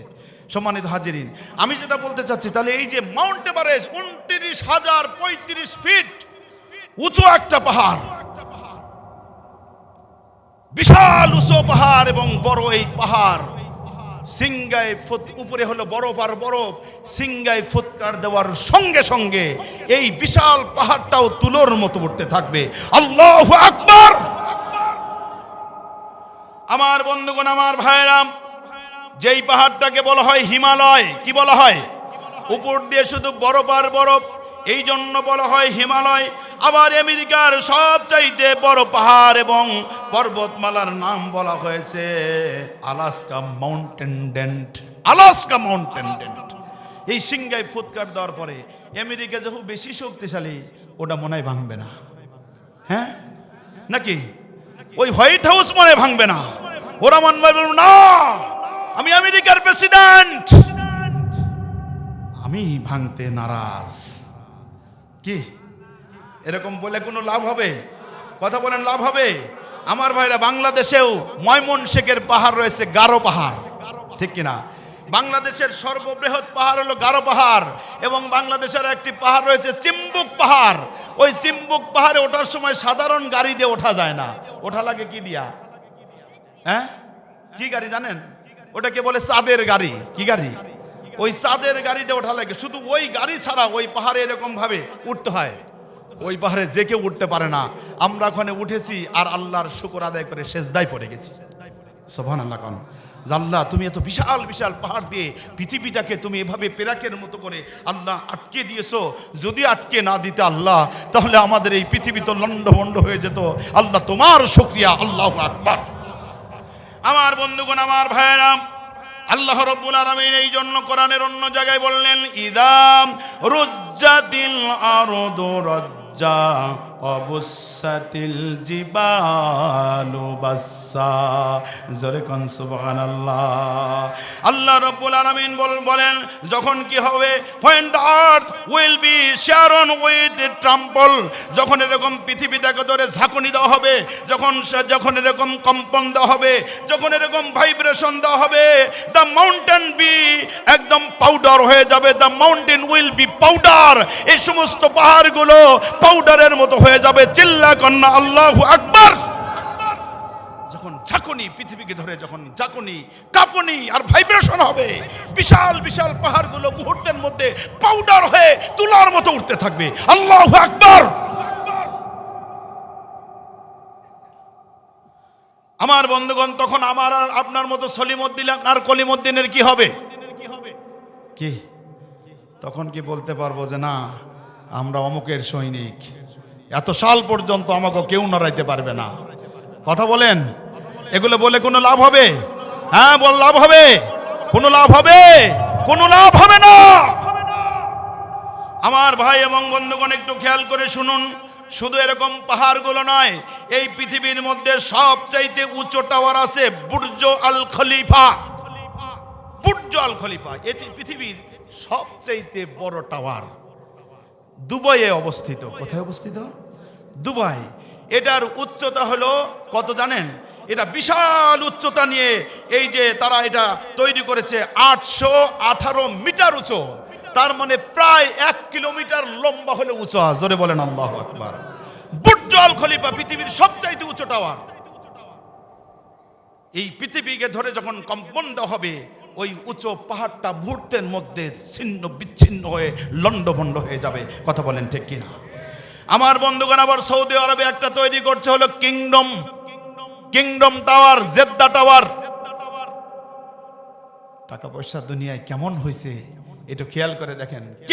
কিংডম টাওয়ার যারা করতেছে তারা বলতেছে আমরা ওইটাকে 1000 মিটার উঁচু করব। তার মানে হলো 1 কিলোমিটার লম্বা, যেরকম এরকম 1 কিলোমিটার পরিমাণ উঁচু হবে। জোরে বলেন আল্লাহু আকবার। আমার মনে হয় ওই কিংডম টাওয়ার মনে হয় সেদিন লন্ডভন্ড হবে না। হ্যাঁ, থাকবে। আমেরিকার টুইন টাওয়ার থাকবে নাকি? হোয়াইট হাউস থাকবে নাকি? বাংলাদেশের গণভবনের কাজ দেও মনে হয় যাইতে পারবে না। বঙ্গভবনের পাশ দেও মনে হয় যাইতে পারবে না। ফেরেশতারা মনে হয় ভয় পাবে না, ওখানে যাইতে পারবো না। ওখানকার শাসন বড় করা শাসন। কথা বলেন, এরকম হবে নাকি? আমার রব্বুল আলামিন একদম তালে তালে বলে দিয়েছেন, ইদা জুলজিলাতিল আরদু জিলজালাহা ওয়া আখরাজাতিল আরদু আসকালাহা ওয়া ক্বালাল ইনসানু মা লাহা। গায়ে যত শক্তি আছে চিৎকার দিয়ে বলেন আল্লাহু আকবার। আমার বন্ধুগণ, আমার ভাইয়েরা, আল্লাহ রাব্বুল আলামিন বলেন যখন এরকম একটা প্রকম্পন যখন হবে, এরকম দুনিয়ার সব কিছু তো লন্ডভন্ড হয়ে যাবে, আর এই মানুষগুলো চিৎকার করে বলতে থাকবে, ওয়াকালাল ইনসানু মা লাহা, পৃথিবীর কি হলো, পৃথিবীর কি হলো। আল্লাহু আকবার। কি হলো পৃথিবীর? এরকম করে কেন, এরকম করে কেন? একটা সাধারণ ভূমিকম্প হলে কেমন লাগে একটু চিন্তা করে দেখেন। একটা সাধারণ ভূমিকম্প, নিয়ন্ত্রিত ভূমিকম্প, নিয়ন্ত্রিত ভূমিকম্প হয়। সেই ভূমিকম্প যদি হয় যখন এদিক ওদিক যখন দোল শুরু করে, ঢাকা শহরে গিয়ে দেখবেন কোনো মানুষ বিল্ডিং এর মধ্যে থাকে না, ঠিক কিনা বলেন? ওই বিল্ডিং এর মধ্যে তো থাকেই না। যে লোকটা রাতের বেলায় একেবারে বাসর রাতে নতুন বউ নিয়ে শুয়ে আছে, বউ আমার, নতুন বউ, লেপ আপান, কাঁথা আমার, সব কিছু আমার, কিন্তু এরকম প্রবল আকারে যখন ভূমিকম্প শুরু হয়ে যায়, প্রথমে বউটা ছেড়ে দেয়, কয় না এগুলো বউটাও আমার না। তারপরে এরকম ভাবে কম্বলটা ছেড়ে দেয়, কয় কম্বল আমার না। তারপরে এরকম ভাবে ওই বিল্ডিংটা ছেড়ে দেয়, কয় না এই বাড়িঘর আমার না। কোন দিক দিয়ে নিজের লুঙ্গিটা খুলে যায় টের পায় না। কথা বলেন ঠিক কিনা? পর্যন্ত একটা ছোট্ট ভূমিকম্প। আর আল্লাহ বলছেন যে যখন বিশাল ভাইব্রেশন হবে তখন সেই পরিস্থিতিটা এত বেশি ভয়ানক হবে, মানুষগুলো চিৎকার মেরে চেঁচামেচি করে বলতে থাকবে, আল্লাহ পৃথিবীর কি হলো? এত সুন্দর স্বর্গ রাজ্যের পৃথিবী আজকের এই ধস নামলো কেন? কিসে এই ধরনের সমস্যা তৈরি করে দিল? আল্লাহ রাব্বুল আলামিন সেটার দলিল দেন এভাবে, কুল্লু মান আলাইহা ফানি ওয়া ইয়াবকা ওয়াজহু রাব্বিকা যুল জালালি ওয়াল ইকরাম। একটু চিৎকার মেরে পড়েন আল্লাহু আকবার। আল্লাহ রাব্বুল আলামিন বলেন সব শেষ হয়ে যাবে, থাকবে একজন, তিনি কে? আরো চিৎকার মেরে বলেন না। পৃথিবীর সব শেষ হয়ে যাবে, থাকবে একজন, তিনি কে? আমার বন্ধুগণ, আমার ভাইরা, তখন মানুষগুলোর পরিস্থিতিটা কি হবে এখন একটু খেয়াল করুন।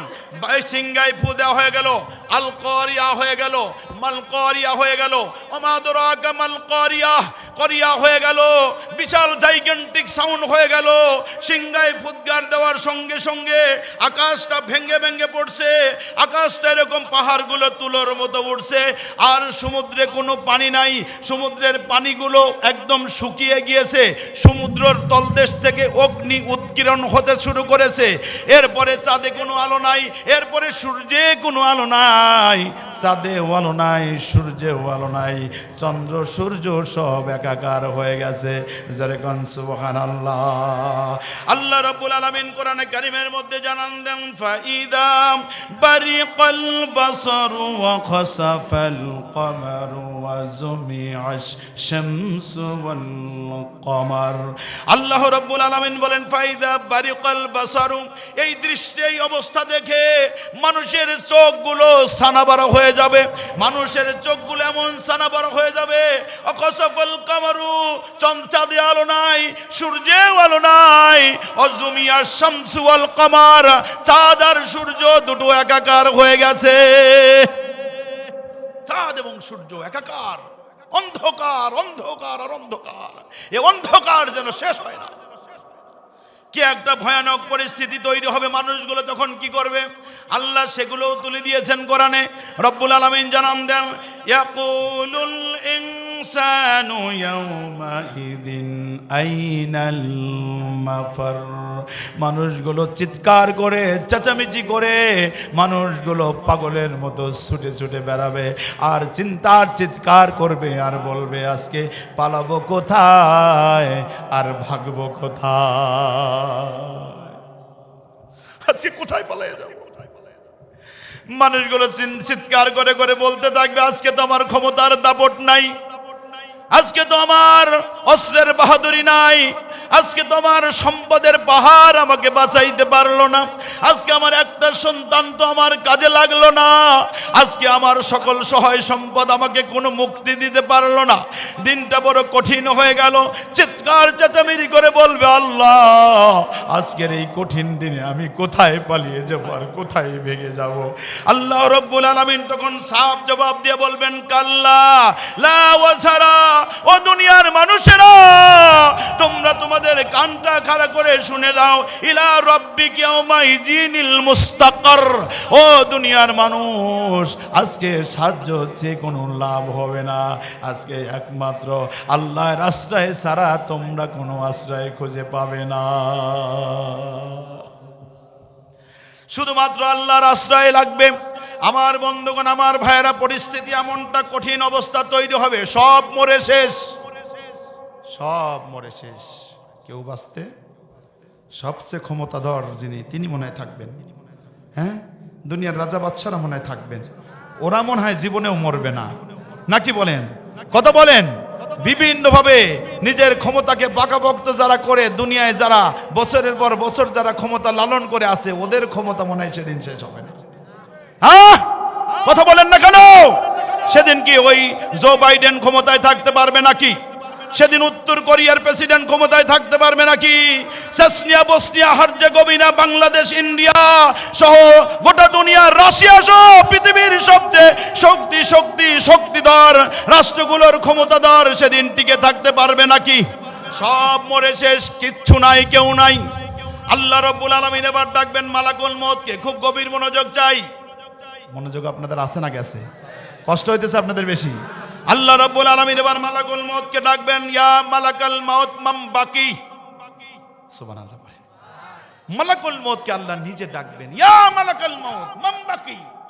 ও মালাকুল মউত, সব তো মরে গেছে, আর কে কে বেঁচে আছে? আর কে কে বেঁচে আছে? আল্লাহর সামনে মালাকুল মউত আজরাইল আলাইহিস সালাতু ওয়াস সালাম বলবেন, রব্বুল আলামিন এখন দুনিয়ার মধ্যে আর তিনজন বেঁচে আছে, সব তো মরে গেছে। একজন হলো জিব্রাইল, একজন মিকাইল, একজন ইসরাফিল। আল্লাহ বলবেন ওদের মউত দাও, ওদের মউত দাও, মরে যাক। আমার বন্ধুগণ, আপনি আমি বোঝাটা বড় কঠিন হয়ে যাবে। হযরতে জিব্রাইল আমিনকে আল্লাহ কোরআনে বলছেন শাদীদুল কুওয়া। আল্লাহু আকবার। লক্ষ কোটি বিলিয়ন ট্রিলিয়ন সিলিয়ন অক্টোপিয়ন মাইল মাইল মাইল দূরে আল্লাহর আকাশের দূরত্ব আজ পর্যন্ত কেউ নির্ণয় করতে পারে নাই। ওই আকাশ থেকে যখন জিব্রাইল আমিন যখন দুনিয়ায় নেমে আসেন, বিশ্ব নবী বলেন এমন এমন এমন শক্তি, এমন তার চেহারা অবয়ব আল্লাহ দিয়েছেন, ওই আকাশ থেকে 2 ঝাপটায় জমিনে নেমে আসে। আদম আলাইহিস সালাম থেকে শুরু করে বিশ্ব নবী পর্যন্ত সকল পয়গম্বরের কাছে ওহী নিয়ে এসেছেন জিব্রাইল আমিন। এই জন্য বলা হয় শাদীদুল কুওয়া, রুহুল আমিন। আল্লাহ বলবেন ওই শাদীদুল কুওয়া রুহুল আমিন রে মরণ দাও। আল্লাহু আকবার। জিব্রাইল আমিন নাই, মিকাইল নাই, যে ইসরাফিল সিংহায় ফুৎকার দিয়েছেন তিনিও নাই। আল্লাহ রাব্বুল আলামিন এবার ডেকে বলবেন, ইয়া মালাকাল মাউত মাম বাকি। ও মালাকুল মউত, আর কে বাকি আছে? আর বাকি আছে কি?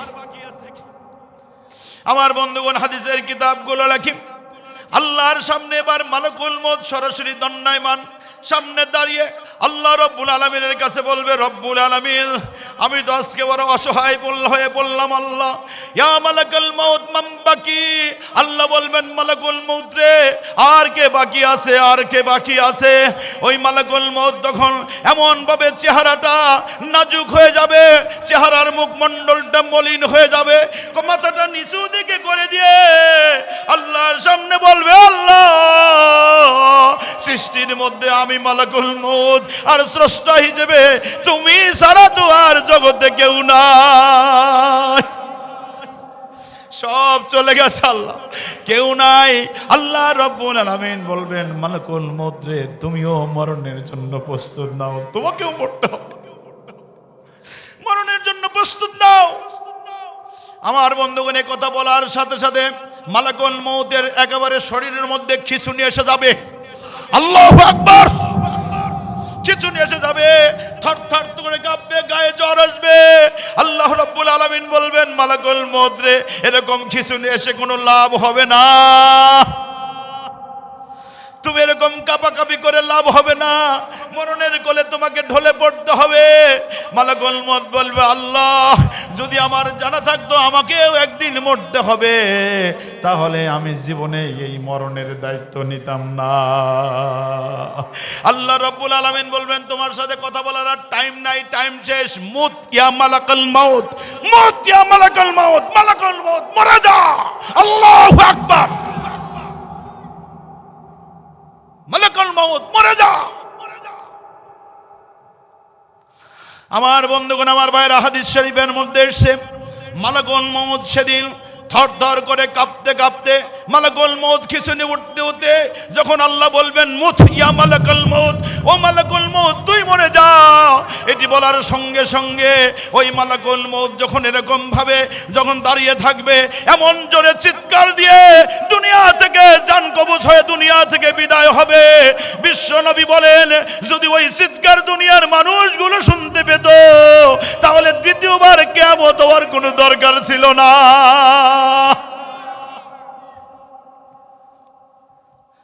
ওই সাউন্ডটাই কিয়ামত হয়ে যেত, এত জোরে বিকট আওয়াজে চিৎকার করে মালাকুল মউত দাঁড়ায়। আমার বন্ধুগণ, আমার ভাইয়েরা, আল্লাহ রাব্বুল আলামিন এবার কি করবেন একটু মনোযোগ দিয়ে শোনেন।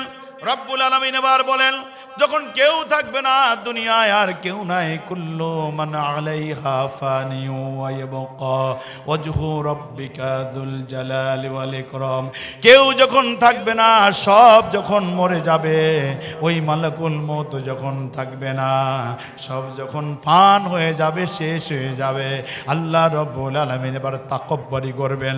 আল্লাহ যেহেতু হাইয়্যু ওয়াল কাইয়্যুম, আল্লাহু লা ইলাহা ইল্লা হুয়াল হাইয়্যুল কাইয়্যুম, চিল্লা কন্না আল্লাহু আকবার। আমার বন্ধুগণ, রব্বুল আলামিন যেহেতু হাইয়্যু ওয়াল কাইয়্যুম, তিনি চিরস্থায়ী, কথা বলেন। আমার বন্ধুগণ, আল্লাহ রাব্বুল আলামিন তার তাকব্বরি দেখাবেন। আল্লাহ এবার ডাকবেন দুনিয়াকে, ইয়া দুনিয়া আইনা আশজারুকে। কি অবস্থা! আল্লাহু আকবার। আল্লাহ নিজে ডাকছেন, কেউ যেহেতু নাই, আল্লাহ নিজে ডাকবেন, ইয়া দুনিয়া আইনা আশজারুকে, ও দুনিয়া তোর সুন্দর সুন্দর গাছগুলো কোথায়? জোরে কোন আল্লাহু আকবার। চারদিকে নীরব নিথর, কেউ নাই। আল্লাহ নিজে ডাকবেন, বিশ্বনবী জানান দিয়ে যান, ইয়া দুনিয়া আইনা আশজারুকে, তোর সুন্দর সুন্দর গাছগুলো কোথায়? ইয়া দুনিয়া আইনা জিবালুকে, ও দুনিয়া তোর যে সুন্দর সুন্দর পাহাড়গুলো ছিল, আজকে মাউন্ট এভারেস্ট কোথায়? আজকে গারো পাহাড় কোথায়? চিম্বুক কোথায়? তোর সুন্দর সুন্দর পাহাড়গুলো কোথায়? কোনো দিকে কোনো জবাব নাই। এবার আল্লাহর রাগান্বিত হবেন।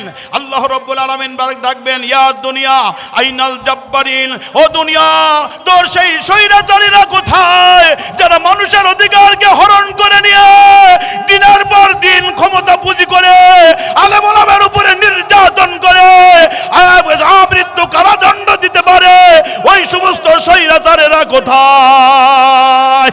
বলেন। বলবে আজকে কোথায় ডোনাল্ড ট্রাম্প, আজকে কোথায় বারাক ওবামা, আজকে কোথায় জো বাইডেন, আজকে কোথায় দুনিয়ার সেই সমস্ত স্বৈরাচার রাজা বাদশারা, আজকে কোথায়? হাদিসের বক্তব্য, বিশ্ব নবী বলেন, আইনা দুনিয়া আইনা আইনাল জাব্বারিন, কোথায় তোর স্বৈরাচারেরা? নিয়ে আয় আজকে দেখি আমার সামনে। চিৎকার করে বলেন আল্লাহু আকবার। কোথায় তারা আজকে? কোনো দিকে কোনো শব্দ নাই, কারণ কেউ তো নাই, ঠিক কিনা বলেন? কেউ নাই। এরপরে কি হবে একটু খেয়াল করুন।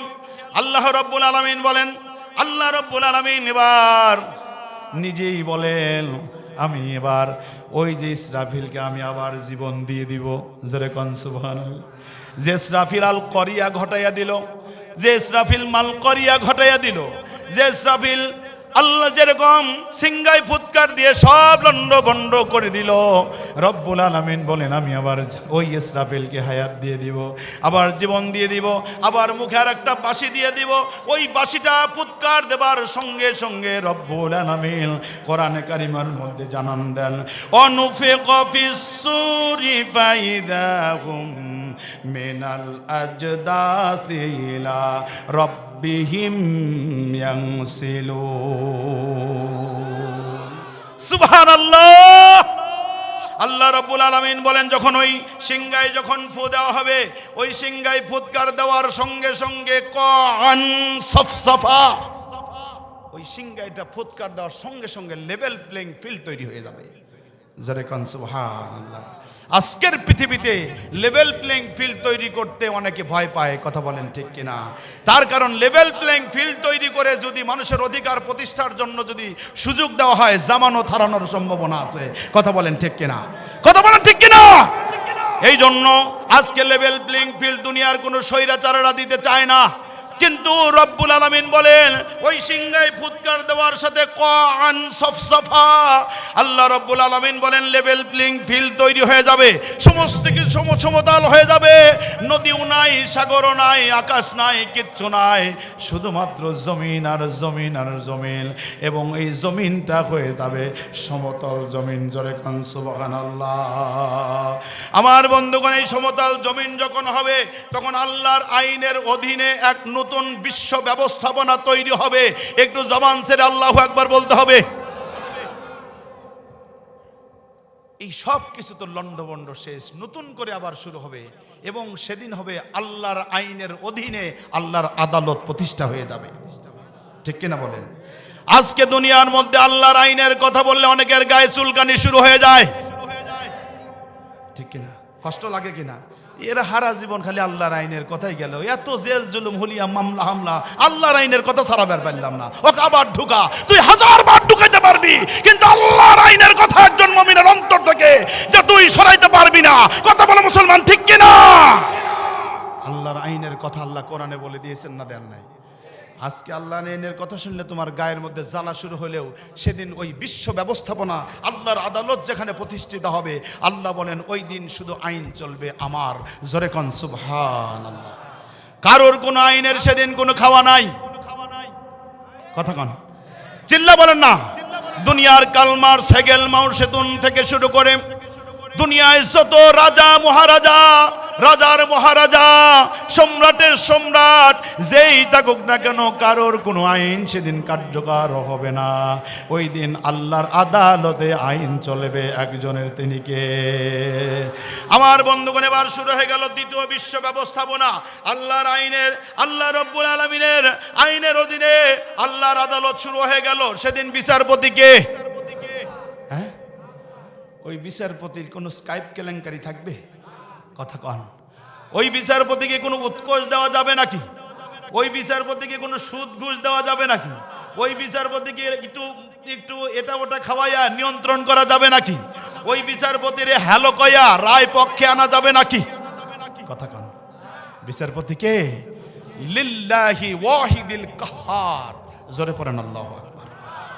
আল্লাহ নিজেই বলেন আলাইসাল্লাহু বিআহকামিল হাকিমিন। আল্লাহু আকবার, আল্লাহু আকবার। কোরআনের আয়াত পড়তে গেলে অন্তরটা কেঁপে ওঠে। আল্লাহ বলেন আল্লাহ নিজে হবেন সেদিন বিচারপতি, আল্লাহ রব্বুল আলামিন নিজে হবেন বিচারপতি। আর সেদিন ওই মাঠটাকে আল্লাহ কেমন করে সাজাবেন আল্লাহর রাসূল জানিয়ে দেন। ক্বালান নবিয়্যু সাল্লাল্লাহু আলাইহি ওয়াসাল্লাম ইউশারুন নাসু ইয়াউমাল কিয়ামাতি আলা আরদিন ইয়াবাইদা আকরাআ কা ফুরসাতিন নাকুফি। জোরে বলেন আল্লাহু আকবার। বিশ্ব নবী জানান দেন ওই দিনটার ময়দান হবে, এই জমিনটা হবে সাদা এবং লাল, এই দুইটার মিশ্রণে একটা লালিমা যুক্ত, মানে তামাটে কালার হবে। হুজুররা মোনাজাতে কয় না আল্লাহ জমিন তামায় পরিণত হয়ে যাবে, কয় কি কয় না? এই হলো তামার। বিশ্ব নবীর বক্তব্য সাদা এবং লালচে দুটো কালারের মিশ্রণ হলে যা হয়, সেই মিশ্রণের কালারটা দিয়ে আল্লাহ এই জমিনটাকে বানিয়ে দিবেন। আর আল্লাহর নবী বলেন, তোমরা জানো না তাতলা শামসে ইয়াউমাল কিয়ামাতে মিনাল খলকি কা মিকদারি মিন, এই সূর্যটা মাথার অতি নিকটে এসে যাবে। বিশ্বনবীর 2-3টা বক্তব্য আছে এখানে। একটা বক্তব্য হলো সুরমা দানার শলাকার ন্যায় দূরত্ব। সুরমা দানার শলা, সুরমা নেই না হাদিস সাহেব আমরা, হ্যাঁ, সুরমা দানার শলাকা খুব বড়, ওটা কি 4-5 কিলোমিটার লম্বা নাকি? ছোট্ট একটা, ঠিক এরকম মাথার অতি নিকটে আসবে। বিশ্বনবী আরেকটি হাদিস বলেন যে ওটা মাপ দিয়ে দেখা যায় যে 1 মাইলের উপরে না, সব খুব বেশি থাকলে 1 মাইল উপরে সূর্যটা থাকবে। এই কথা হুজুররা সারা জীবন বলতে বলতে পাগল হয়ে গেল, কিন্তু আমরা যারা শ্রোতা আমাদের জেহেনটা করলো না, কারণ আমরা বুঝতে পারি না। এই যে আপনারা দেখতে পান যে লোহা, লোহা হলো পৃথিবীর সবচেয়ে শক্ত পদার্থ, ঠিক না? ওই লোহা যদি আপনি আমাকে বাড়ি দেন, তো লোহা কি বলবে না এটা হুজুর মাথায় বাড়ি দেওয়া যাবে না। আমি যদি বাড়ি যেটা আমার চাচা, লোহা বলবে বাড়ি দেওয়া যাবে না, বলবে। লোহা যদি একটা জুৎসই মতো লোহা 2.5-3 হাত এরকম লোহা নিয়ে যদি একজনের মাথায় বাড়ি দেওয়া যায়, মানুষটার কল্লা 2 ভাগ হয়ে যাবে নাকি যাবে না? আজকের বিজ্ঞানীরা, ফিজিক্স যারা পড়েছেন তারা বলেছে লোহা হলো পৃথিবীর মধ্যে সবচেয়ে মজবুত এবং শক্ত পদার্থ। এই জন্য আল্লাহ তাআলা কোরআন শরীফে লোহার নামে একটা সূরাই দিয়েছেন, সূরাতুল হাদিদ। জোরে কোন সুবহানাল্লাহ। এই সূরাতুল হাদিদ লোহার সূরা। এই লোহাটাকে গলাইতে মাত্র তাপমাত্রা লাগে হলো 1538 ডিগ্রি সেলসিয়াস। জোরে পড়েন আল্লাহু আকবার। মাত্র 1538 ডিগ্রি সেলসিয়াস তাপমাত্রা দিলে এই যে সবচাইতে কঠিন লোহাটা গলে ওটা পানি হয়ে যায়। আর এই সূর্যটা আমাদের যে তাপমাত্রা দিবে, সেই তাপমাত্রা আছে প্রায় 150 কোটি ডিগ্রি সেলসিয়াসের। ওই সূর্যটা যখন মাথার অতি নিকটে আসবে, মানুষ কাফের, বেঈমান, মুশরিক আর আল্লাহ বিরোধী, দিন বিরোধী, খোদা বিরোধী, সালাত বিরোধী মাথার মগজগুলো গলে গলে মুহূর্তের মধ্যে নাক কানের ছিদ্র দিয়ে টস টস করে বের হয়ে থাকবে আর বলবে, ইয়া আল্লাহ, ইয়া নাফসি, ইয়া নাফসি, ইয়া নাফসি, ইয়া লাইতানি কুনতু তুরাবা। আল্লাহ, তুমি মানুষ দুনিয়ায় কেন আনলে? আল্লাহ, তুমি আমাদেরকে কেন মাটি বানাইলা না?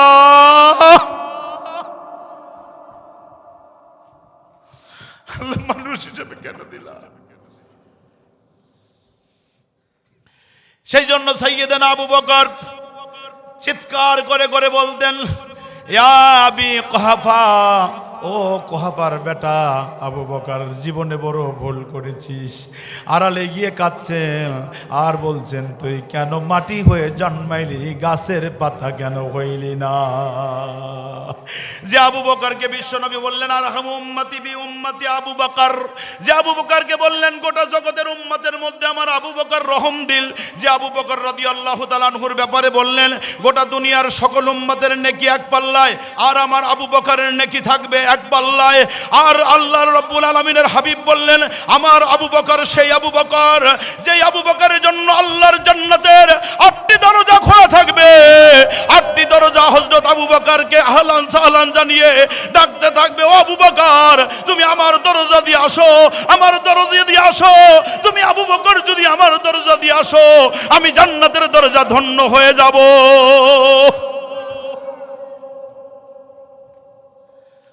যে আবু বকর উম্মতের মধ্যে রোল নাম্বার 1, কথা বলেন, বিশ্ব নবীর উম্মতের মধ্যে রোল নাম্বার 1, জান্নাতের সুসংবাদ প্রাপ্ত, বারবার সুসংবাদ প্রাপ্ত আবু বকরের মতো রাদিয়াল্লাহু তাআলা আনহুর মতো একজন ব্যক্তি এরকম চিৎকার করে চেঁচামেচি করে আল্লাহর কাছে বলবে, আল্লাহ, হারালে যাবে, হারালে যে কাঁদে আর বলে, তুই আবু বকর কেন তুই মানুষ হইলি?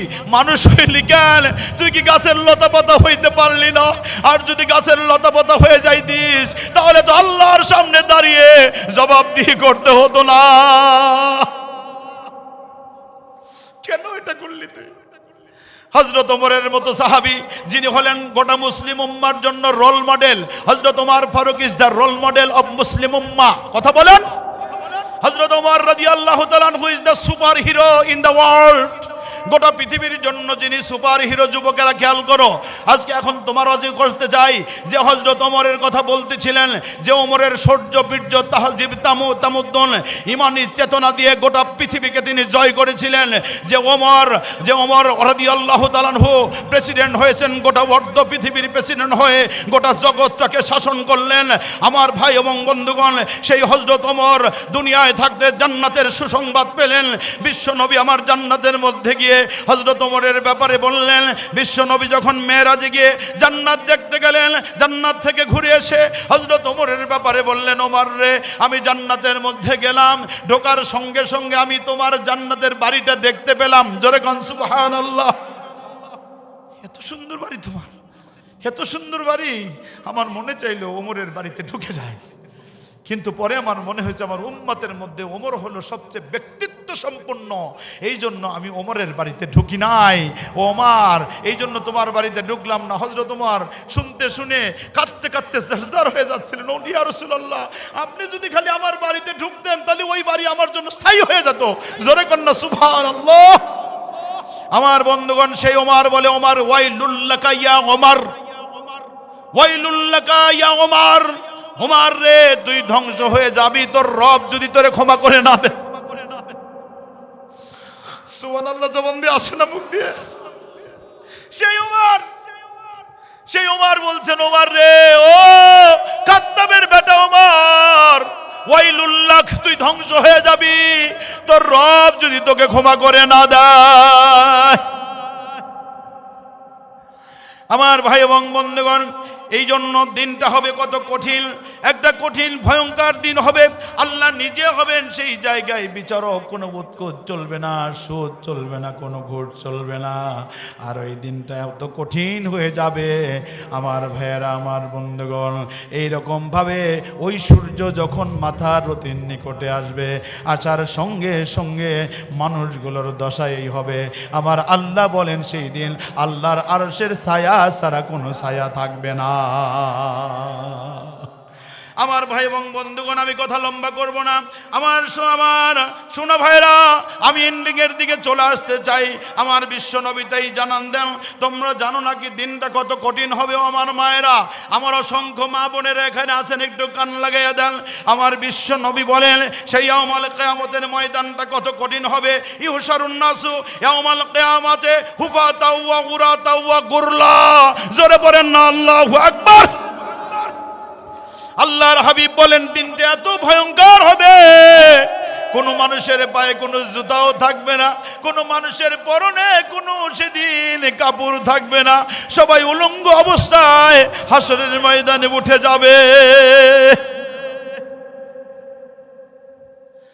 আমার ভাইয়েরা, তাহলে পায়ে কোনো জুতা নাই, পরনে কোনো কাপড় নাই, উলঙ্গ অবস্থায় যখন উঠবে, এই খবর যখন মাম্মা জান আয়েশা উম্মুল মুমিনিন আয়েশা রাদিয়াল্লাহু তাআলা আনহার কাছে গেল। হযরত আয়েশা রাদিয়াল্লাহু তাআলা আনহা এই কথা শুনে একদম জারজার করে কেঁদে ফেললেন, আর চিৎকার করে বললেন, ইয়া রাসূলুল্লাহ, ইয়া হাবিবাল্লাহ, আর রিজালু ওয়ান নিসাউ জামিআন। তাহলে ওই দিনকে এই উলঙ্গ অবস্থায় নারী পুরুষ এক জায়গায় উঠবে নাকি? ইয়া রাসূলুল্লাহ, ইয়া হাবিবাল্লাহ, আমাদের কি শরম হবে না? ইয়া রাসূলুল্লাহ, নারী পুরুষ এক জায়গায় উঠবো, আমরা না আপনার নবীর স্ত্রী, আমরা না আমার উম্মতের মা, সন্তান হয়ে আমার ছেলেদের সামনে কেমন করে উলঙ্গ অবস্থায় উঠব? একজন নারী কেমন করে মানুষের সামনে উলঙ্গ অবস্থায় উঠবে? ইয়া রাসূলুল্লাহ, শরম হবে না? আমার বিশ্ব নবী জানান দিয়ে বলেন, আয়েশা রে, দিনটা এত কঠিন হবে তুমি জানো না। ইয়ানজুরু বাদুহুম ইলা বাদ। আল্লাহর নবী এরকম করে বলেন, ইয়া আয়েশা, আল আমরু আসাদ্দু মিন ইয়ানজুরু বাদুহুম ইলা বাদ। ও আয়েশা রে, দিনটা এত বড় কঠিন হবে, দিনটা এত বড় কঠিন হবে, মানুষগুলো ওই যে পরকালের যে দৃশ্য অবতারণা হবে, কঠিন একটা ভয়াবহ পরিস্থিতি হবে। সূর্য মাথার নিকটে জমিন তামায় পরিণত হয়ে যাবে।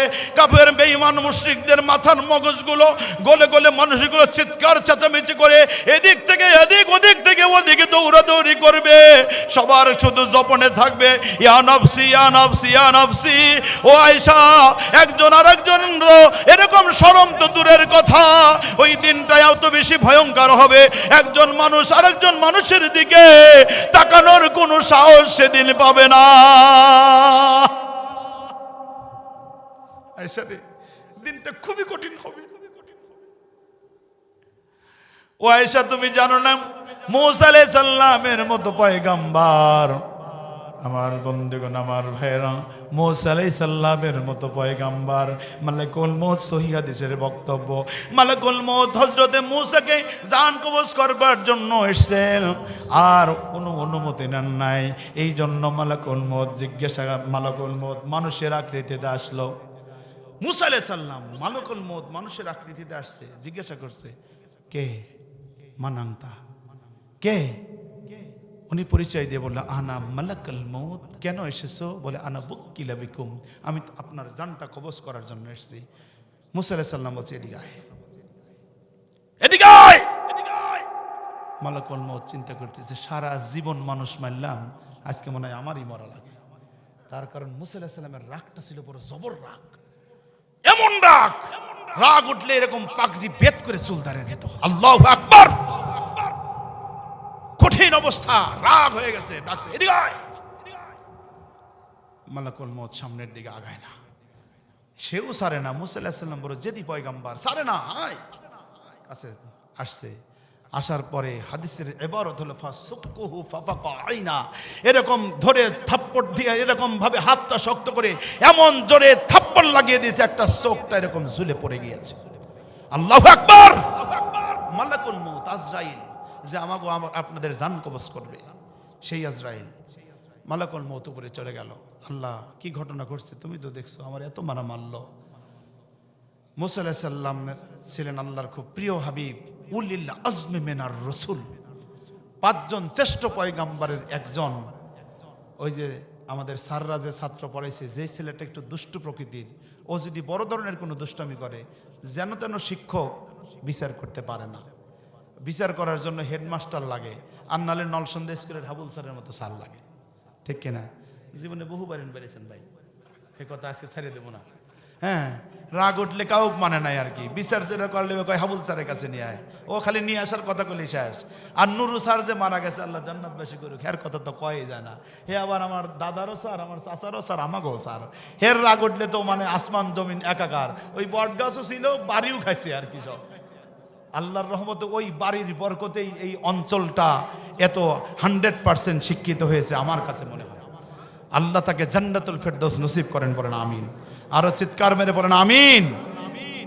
দুষ্ট ছেলেটার বিচার করবার জন্য যে কোনো শিক্ষক করে না, কারণ কয় যে না, ওর অবস্থা খুবই খারাপ, ও হলো একটু উগ্র টাইপের, ওর হলো নেতার বেটা, ও হলো একটু এরকম ধরনের, ওর বিচার করার জন্য একটু হেডমাস্টার বা এরকম রাগী একজন শিক্ষক লাগবে, ঠিক কিনা?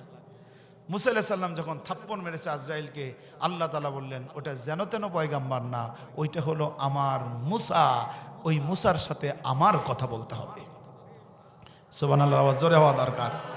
মূসার সাথে বিচার করার জন্য আমার কথা বলতে হবে। আমার বন্ধুগণ, মূসা আলাইহিস সালামকে আল্লাহ ডাকলেন, এই কোরআন সাক্ষী দিয়ে বলে, ওয়া কাল্লামাল্লাহু মূসা তাকলিমা। আল্লাহ মূসা নিজেই, আল্লাহ রাব্বুল আলামিন মূসা আলাইহিস সালামের সাথে নিজেই কথা বলেন। জোরে কোন সুবহানাল্লাহ। ডেকে বললেন, মূসা এই কাণ্ড কেন ঘটাইছো? কয় আল্লাহ ঘটাইছো তো এই কারণে, রাগ উঠছিল প্রচুর। 2 কারণে রাগ উঠছে। 1 নাম্বার হলো, আমার ঘরে ঢুকলো, আমাকে সালাম দেয় নাই।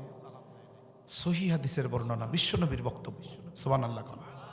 1 নাম্বার আমাকে সালাম দেয় নাই, আর 2 নাম্বার হইলো অনুমতিও নেয় নাই, সালামও দিল না, অনুমতিও নিল না। এই জন্য রাগ জবর হয়ে গেছিল, কাছে আনতে পারি না, আইনে তো একটা দিছিলাম, আরো কাছাকাছি এসে আরেকটা দিয়ে আরেকটা চোখ ফালাই দিলাম। আল্লাহু আকবার। আল্লাহ তাআলা বললেন, মূসা ঠিক আছে বুঝেছি, একটা নির্বাহী আদেশ দিয়ে মালাকুল মউতের চোখটা ঠিক করে দিয়ে আল্লাহ বললেন, মূসা দুনিয়ায় কিছুদিন থাকতে চাও মনে হয়? মূসা আলাইহিস সালাম সুযোগ নিয়ে নিলেন, চান্স নিয়ে নিলেন, বললেন আচ্ছা যদি থাকতে চাই কি হবে, যদি থাকতে চাই তাহলে কি হবে? আল্লাহ রাব্বুল আলামিন সঙ্গে সঙ্গে জিবরাইল আমিনকে বললেন, জান্নাত থেকে একটা ষাঁড় গরু নিয়ে আসো, ওই ষাঁড় গরুর উপরে এরকম একটা থাপ্পড় মারবে। থাপ্পড়টা মারার সঙ্গে সঙ্গে ওই হাতের তালুতে যত পশম পড়বে তত বছর হায়াত আল্লাহ মুসাকে দিয়ে দিবেন। জোরে কোন সুবহান। কিন্তু ওই যে বলছিলাম মুসা আলাইহিস সালাম ইজ এ ক্লেভার মেসেঞ্জার, মুসা আলাইহিস সালাম ইজ এ ব্রিলিয়ান্ট প্রফেট। সুবহানাল্লাহ। মুসা আলাইহিস সালাম হলেন একজন brilliant, conscious, so much conscious and brilliant prophet. এই জন্য তিনি চিন্তা করলেন, আল্লাহকে জিজ্ঞাসা করলেন, আল্লাহ ধরে নিলাম আমার হাতের তালুতে 2000 পশম পড়বে, 2000 বছর তুমি আমাকে হায়াত দিয়ে দিলে, কিন্তু 2000 বছর পরে কি হবে? আল্লাহ রাব্বুল আলামিন বললেন, মুসা রে 2000 বছর পরের চিত্রটা হবে তুম্মাল মউত। আল্লাহ কোরআনে কারীমের মধ্যে তুলে দিয়ে বললেন, কুল্লু নাফসিন দাইকাতুল মাউত।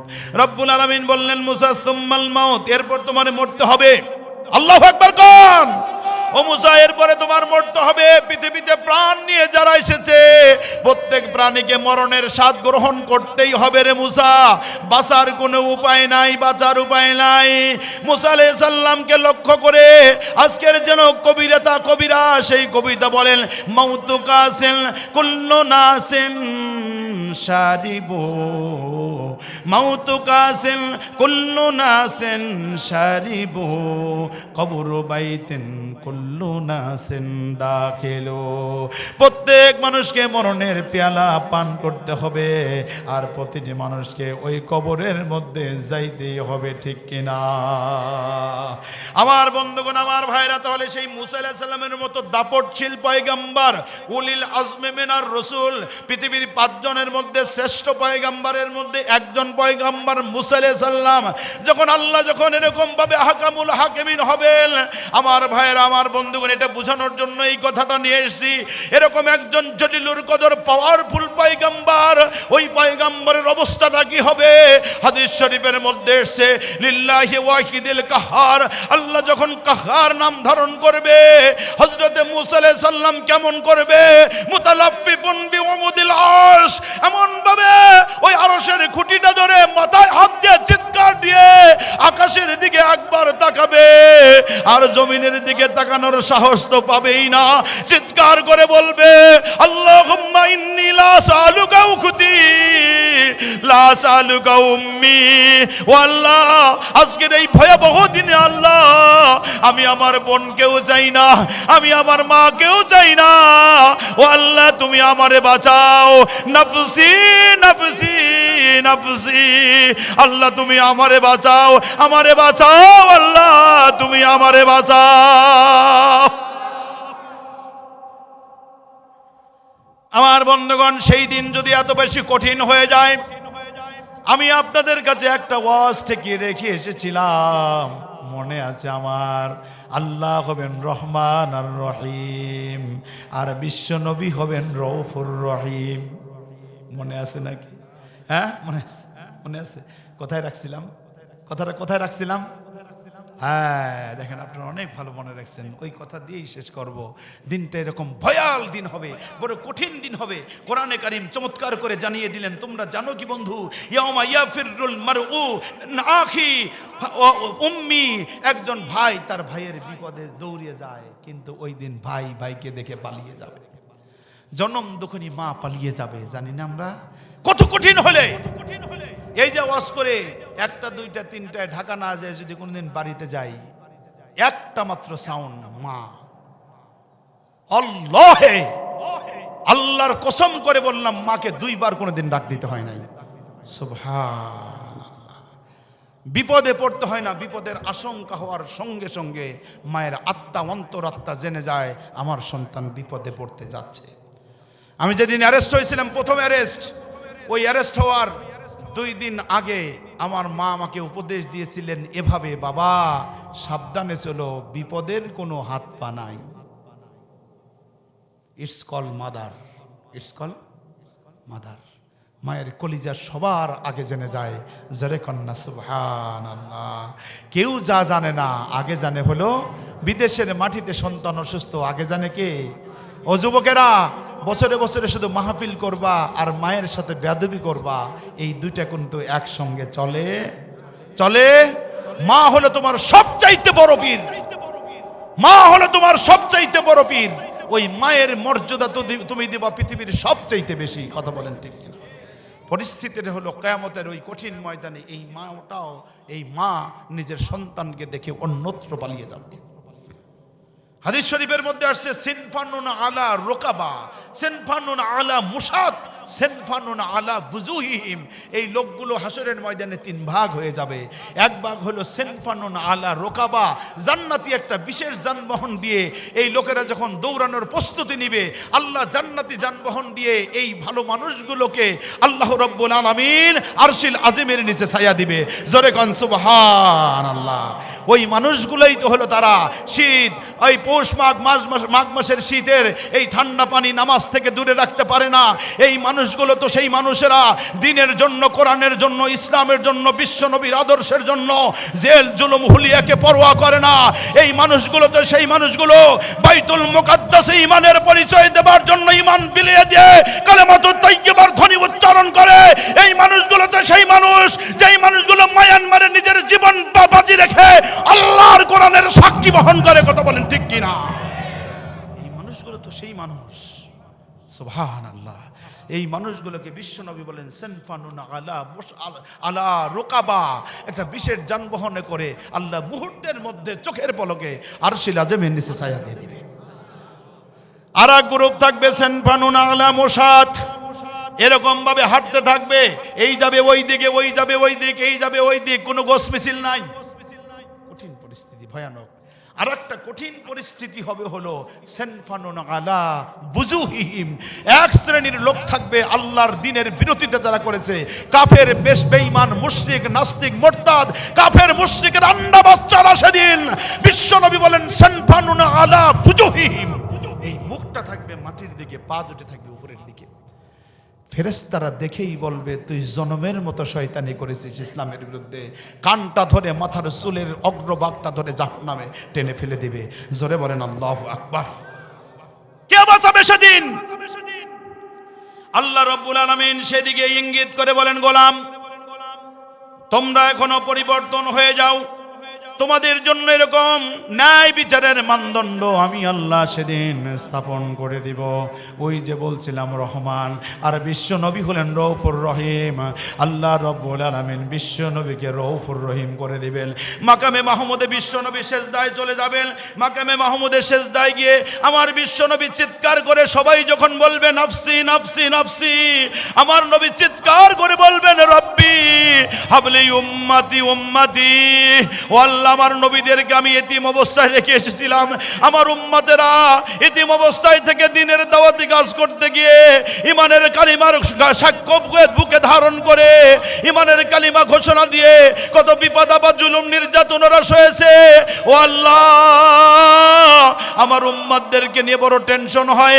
বিশ্বনবী ওই মাকামে মাহমুদে সেজদা দিয়ে বলবেন রব্বি হাবলি উম্মতি উম্মতি। আল্লাহ রাব্বুল আলামিন বলবেন নবী হে, দুনিয়ার আপনার বহুর কান্না আমি শুয়েছি। তায়েফে কেঁদেছেন, উহুদে কেঁদেছেন, বদরে কেঁদেছেন, খন্দকে কেঁদেছেন, হুনাইনে কেঁদেছেন। ও নবী, সব জায়গায় আপনি কেঁদেছেন। নবী, আপনার কান্না তো আর সইতে পারি না। কুলতুসমা ইয়া হাবিবি, ও আমার দরদের হাবিব, প্যারা হাবিব, আপনি মাথা উঠান, মাথা উঠান। এরপর রসাক সালতোতা, ও নবী আপনি মাথা উঠান, আপনি আমার কাছে চান, আপনি আমার কাছে যা চাইবেন আমি আল্লাহ আপনাদের তাই দিয়ে দিব। আমার বন্ধুগণ, আমার ভাইরা, আবার বিশ্বনবী বলবেন অসফাতু সাফা। বিশ্বনবী বলেন আমি যার যার নামে সুপারিশ করব, আল্লাহ আমার ওই বিশেষ উম্মতদেরকে বাছাই করে জান্নাতে ঢুকাইয়া দিবে। সুবহানাল্লাহ। আমার বন্ধুগণ, আল্লাহর নবী সেদিন ওই যে সবচাইতে বড় যেটা সুপারিশ করবেন, যেটাকে হাদিস শরীফে বলা হয়েছে শাফাআতুল কুবরা, সবচাইতে বড় সুপারিশ করবেন আল্লাহ। বিশ্ব নবী বলেন আনা সাইয়্যিদ ইবনে আদম ইয়াউমাল কিয়ামা, আমি হয়ে যাব হলো সকল বনি আদমের নেতা। সেদিন যেই দল করি না সর্বশেষ আমার নবীর কাছে যাবে, ইয়া রাসূলুল্লাহ ইশফা লানা, আমাদের জন্য সুপারিশ করুন না। ইয়া রাসূলুল্লাহ জান্নাত জাহান্নাম যাই হোক না কেন, এই যে একটা কঠিন ময়দান তৈরি হলো, আমরা তো আর কুলাইতে পারতেছি না। আল্লাহর নবী আপনি সুপারিশ করুন, তাড়াতাড়ি হিসাবের ব্যবস্থা করুন। আমার বিশ্ব নবী তখন সবচাইতে প্রথম সুপারিশ করবেন, আল্লাহ তুমি তোমার বিচার কার্য শুরু করে দাও। কি ঘটনাই না সেদিন ঘটবে।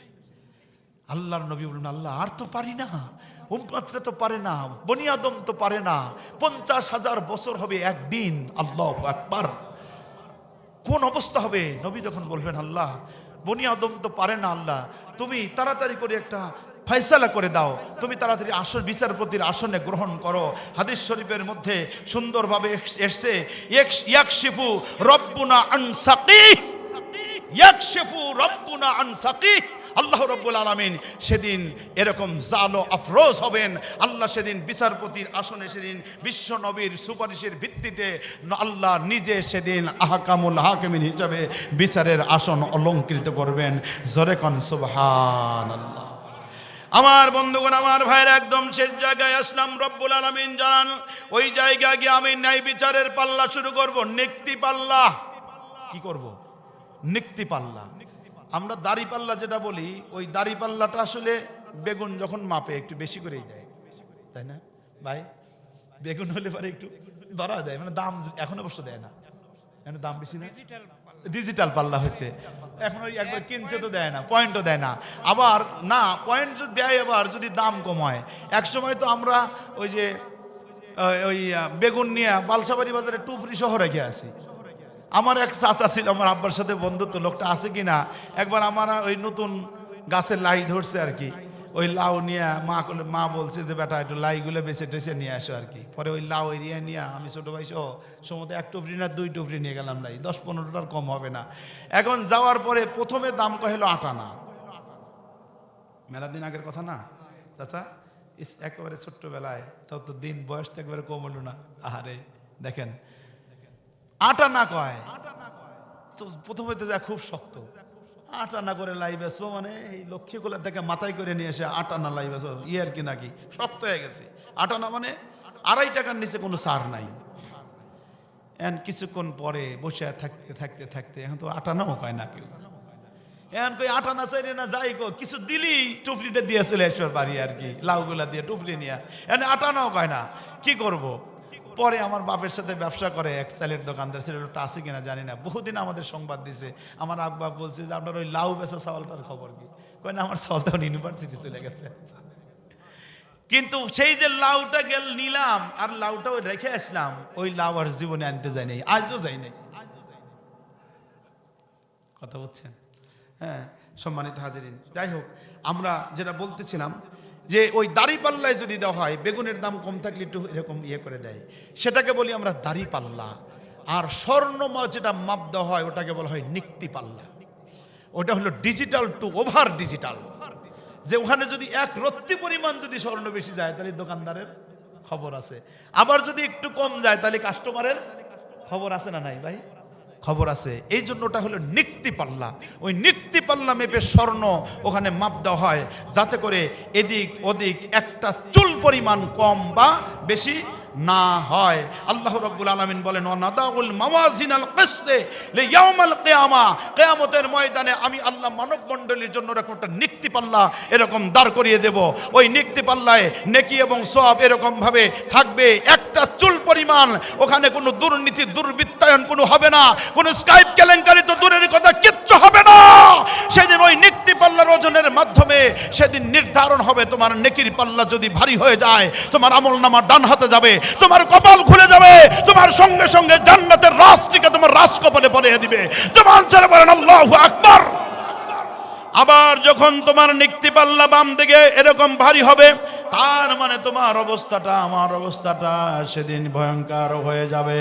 ওই ভয়ঙ্কর হওয়ার সঙ্গে সঙ্গে আমল নামাগুলো বাম হাতে আসবে, আর ওই ফেরেশতারা, দায়িত্ব নিয়োজিত ফেরেশতারা এরকম গলাটা ধরে নিয়ে ঢেল দিয়া জাহান্নামের মধ্যে ফেলে দিবে, ঠিক কিনা?